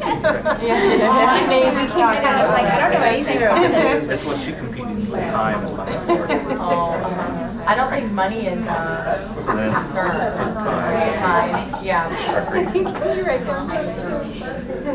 And tolerance. Oh. it's still very quick, all you're doing with that information is just putting it in little boxes. Right. So recreation is time and personal, like, how others view you, like that's what you would put. She's like maybe back in the dating game, right? Yeah. What's your driver? Yeah. Why, I was asked, why are you here? Recreation is Why are you doing this? Why are you doing this?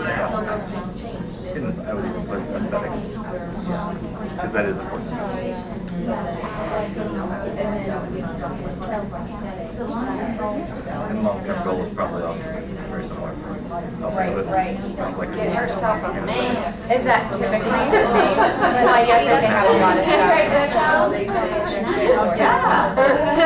But she wants to be confident But in her self. it's nice though, because when you click on that memo and go, it gives you a quick synopsis of everything that's going on, which is really great. So the long, she on any product, a lot of time, but in the long run, it makes time so much. Doesn't sound like she's doing any products. Products being stuff mostly perio products. That's nice too to know, like, Just remembering that if they're on a sonic care, like, how many times have we, like, you really need to get a sonic care, like, because you actually already have, like, the fresh, yeah, like, go down there, do you turn it on? Eventually, she would have given a power break. With ortho. So really, I was kind of joking. Oh yeah, she was so serious. She was like, well, some of the time, like, You wouldn't think that. over the hub.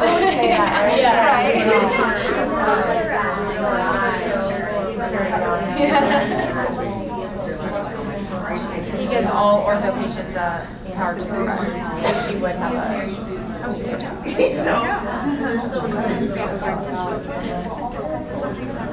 So testing? The testing. So would we, like, would we recommend testing on her? No, this is heavy testing. Oh,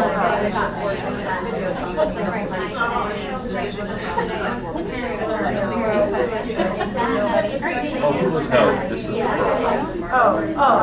if she's removing it for now.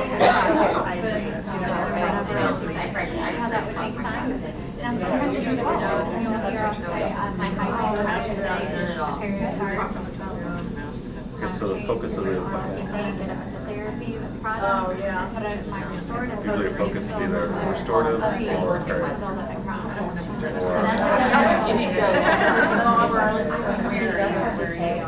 For our hygienist right now, it's like I'm taking X-rays or am I doing I'm letting my team know. But we don't know that yet. Yeah, X-rays, yeah, because that's What do you guys do? You got RNA by wings versus paracharts, something like I that? really want my team. I have taken it upon myself to do If I take bite wings, I won't usually carry a chart. Right, that's what you do. That's, I carry a chart every time, yeah. If they have a 5 or something like that, or if like it says check something in the previous notes, then I'll check it. you parent chart, But I like, don't normally- write down parent chart every time? Every time. Exactly. Got a good team here. But you're spot checking that spot of things. Yeah. See, I did that. You're charting like the full carriage. Yeah, like, there's 20-year-old kids that come in, why would you do this parent chart every time? So the focus for her The is reason she has I'm to not saying pay. you The reason I don't asked it look, because spot spot pro, automated, but when we most- say if most- we do it bite wings, the focus is with restorative. Bite wings is with cavities. If it's parachart, the focus is going to There can be be more perio. than one But we're not, could be. I don't know, if you so far was into you now. So the last time for you, so your bite wings, so the next time she comes in, I'll carry her chart. Yeah, that's the focus. That doesn't And mean, if she would that call- doesn't mean really the opportunity is going to be Right. perio. If you've seen her chart, I'm thinking likely the opportunity is not perio. So what is? She's got braces likely. On the average patient, what are the misinformation? What's more helpful? We're gonna look at the perio chart and x-rays. This you're not gonna remember all this until you actually get to the patient. So it would be, but these kind of things that stick out, like if you hear them over and over and over again, I feel like it's crown. We'll do a specific, it could be the crown on 3 week guidance last time. Especially like some That's our opportunity. Of course, you're gonna remember that. And some of the focus opportunity stuff does hand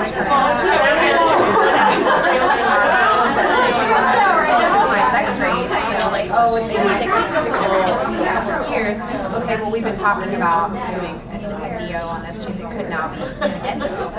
So you have time in your chair right after things, so opportunities to transfer them to restorative. So, you do have patients that are, like you're saying, they're 19, 20 years old. Like, we're not going to spend a lot of time. Really, I mean, going through one case should take you 10 seconds. I mean, there shouldn't be like, oh, Mrs. Smith and her husband celebrated their 50th anniversary. You're not like going through the personal side of it. Well, and why? See, Oh, I'm sorry, go ahead. no, you're okay. Go ahead.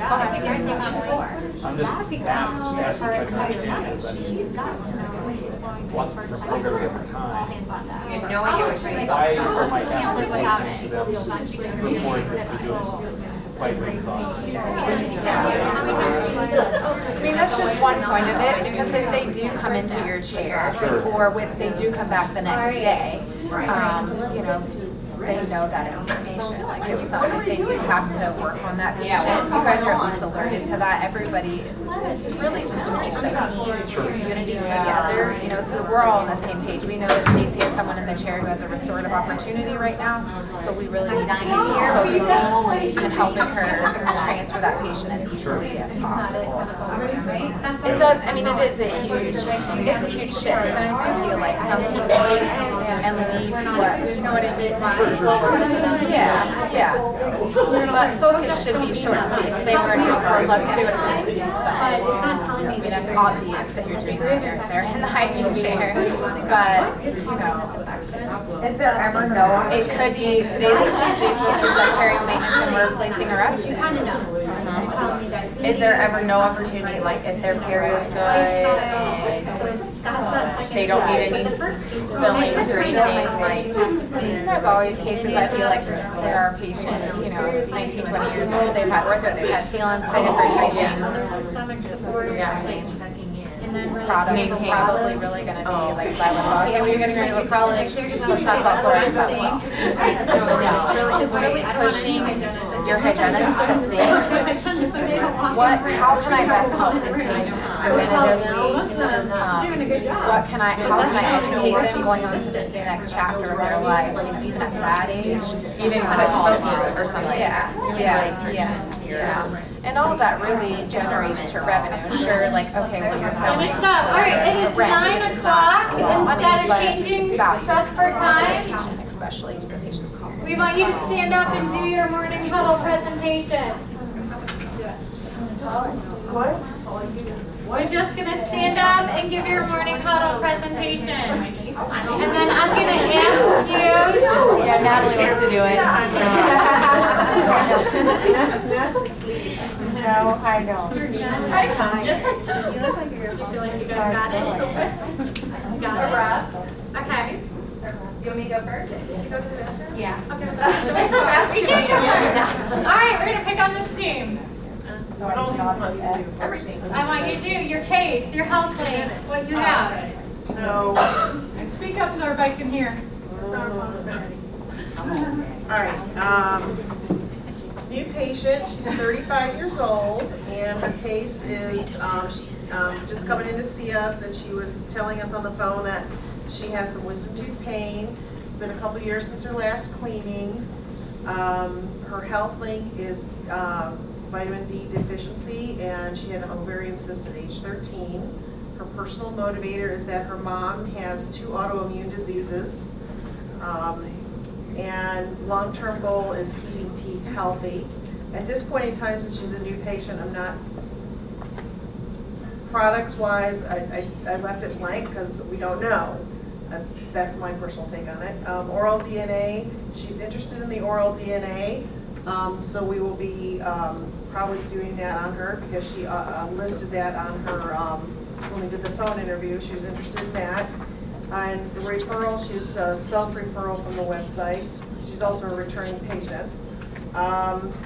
Focus will be FMX, oral DNA test, checking out the wisdom tooth, and a perio chart, and opportunities, oral DNA, restorative needs, extract the wisdom tooth, what are her perio needs. So therapy, we just sum that up as therapy. I think that is for you. Great. In your front desk, do they always mention the oral DNA when a new patient calls? So that's why you have an example of a phone interview. If you want to go oral systemic, we would like to start that conversation right out of the get-go. So you can either ask that question, it could be a multiple of questions. So that's why we want your top 3, 4 questions on your phone interview. That's what we want you to create. Because right, if you as a hygienist say, hey, why aren't we asking them what's your long-term goal? Great. You may say, have you been to the website? I came from the website. So she's basically followed those questions or following that order. Great. You read about the oral DNA testing. Would you like to do that? Yes, I'd like to find out about that. And then, I mean, if some say no, but then you get them in their chair, Yeah, it's obviously different. Yeah. So you can decide those questions. You don't have to flat out ask, do you want oral DNA? But she came from the website, so that was that natural. She's looking at what oral systemic health on there. And she actually mentioned it to us, that she noticed that on the was interesting. She was a patient with him before. Yeah, for And then she had left and then she came back. And I think she came back for the oral DNA, it sounded like it. But those questions become really important because they're either leading the conversation or I say depleting the conversation. You want to be leading into something. All right, you guys ready? I think you got it. Dr. Nan. Okay, so our case, this is a 72-year-old male established patient. He's restorative, perio, endodontic history, health links. He's an uncontrolled diabetic. He has hypertension. He does take medications for both, but I'm not real compliant with either one. Personal motivator with this particular individual is definitely his family. He's very family-oriented, family-driven. For products, for this gentleman, we've discussed xylitol and aborapro, but today we're going to do, my focus today is going to be perio and probably radiographs today, and we're going to discuss the oral DNA today, so we can get that underway and decide what types of systemic antibiotics may be beneficial for him and other products in addition to the xylitol and the aborapro. Great, so your focus is a perio chart and really then to see what his needs are. Yeah, it's okay. You'll learn to get more concise and that's why we want you to listen to each other because you learn from other people as we move on. So great job. All right. What are Quincy's over here? I have a question though, because Yeah. our patient is somebody who presented as a, like for a limited exam, but he was a new patient and then we ended up converting him to a common Awesome. exam. We love it. But he's starting treatment with surgery versus like perio and hygiene aspect. So you want us to go over it as if So we're I spacing in hygiene or where we actually started, which was surgery?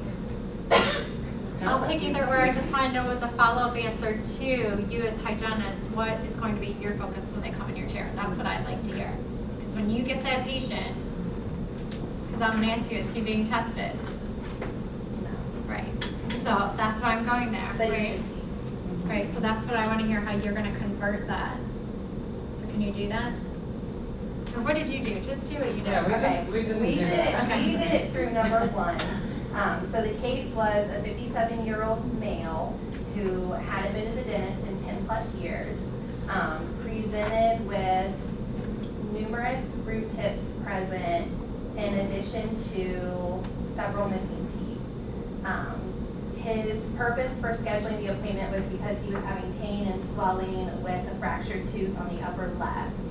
And he presented in the chair, first thing, so they put him in my hygiene schedule, basically to triage. And the first thing out of his mouth was, I want to save my upper premolars so they can be anchors for a partial denture.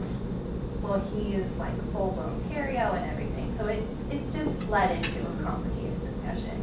But basically that's the case. His health link is arthritis and chronic back pain, basically due to degenerative disc disease. His personal motivator really is family, and he mentioned several times that his girlfriend and his brother both have ill-fitting dentures, so he was very concerned about the transition to a full denture. Long-term goal for us is to manage his perio on his lower arch, transition him into a full denture. But his long-term goal was different because he wasn't open to the idea of a full denture. So that got a little complicated.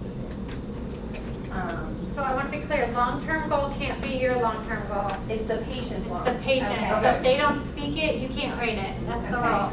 They don't His speak it, long-term you've goal got to find was out. to be able Kinda told to you. keep his chewing function and not lose taste buds. Okay. Because he enjoyed his food. So and that's your all long-term he goal, cared about. then. Okay. So your focus is, what are you doing today?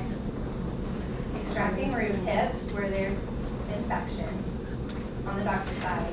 And then in hygiene, he was seen for perio charting, and treatment cleaning SRP Okay. for the lower arch. What's the opportunity on him? What do you want to do on him? What's the opportunity? We want to manage his perio, save the teeth on his lower arch so that he doesn't have to transition to a lower. Okay, so the opportunity is what you're physically going to do. What are you going to do? What can you do as a hygienist? You mean perform skilling and root cleaning? What can else you do? Patient education, recommend oral DNA testing. Yeah, why would you want to start with testing on this patient? So we know if we need to get him started on antibiotic, how You're about to effective pull out this those is. teeth and Dr. Nancy can tell you the statistics on that. It's very scary, right? Whether you're setting up for our inflammatory cascade later in life, or right, even for him not to be able to heal correctly, especially if you're trying to save teeth.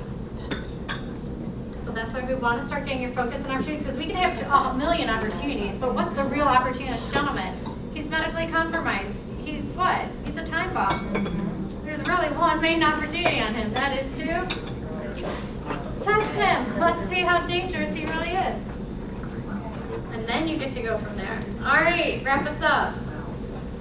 We have a 52-year-old ortho patient with a penicillin allergy, smoker, hepatitis B, personal motivator, recently divorced, so, just more aesthetics and social status. Long-term goals, we were saying probably just same status and aesthetics. Products she's using a power brush, have not done the oral DNA, no referral. Focus for her next appointment will be perio chart and see what her needs are, and then opportunity to talk about smoking cessation. Okay. What else? Of course you know it. Thanks for coming, everybody. So perio patient, and tell me about the perio. Are they She's stable? not perio. She's not Okay. perio. She has like 3 millimeter, 1, 2s, and 3s. Okay, is she completely restored?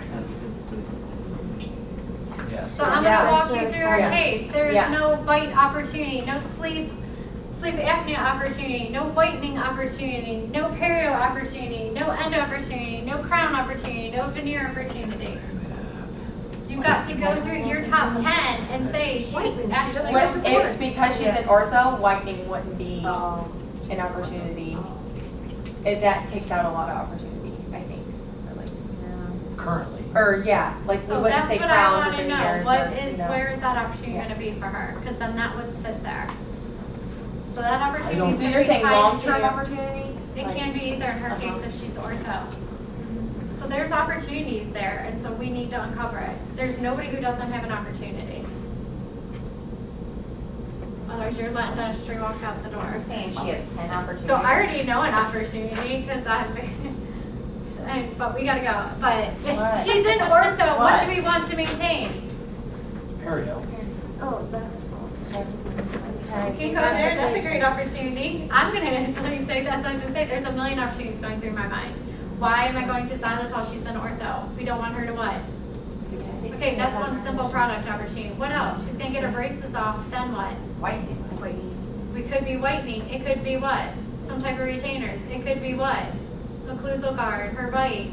We want to maintain all of that. So I'm going to ask what's the long-term plan, her opportunity plan for that, because our job is preventative. So where is that plan? Does she immediately go in retainers? Does she stay in retainers? Does she get an occlusal guard? Do we need to close any spaces? Is there cosmetic opportunities? So we're going to start talking about that. All right. Great job. We're continued. Step 4. Thank you everyone for coming, participating. Hang on to these cases, everyone. Yeah, there was like 2 that them again. It's kind of nice to have everything together and build on it. Keep moving through, because that's a good case.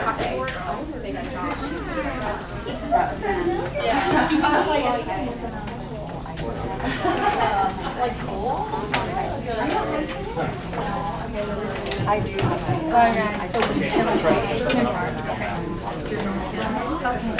yeah. Thanks for having me.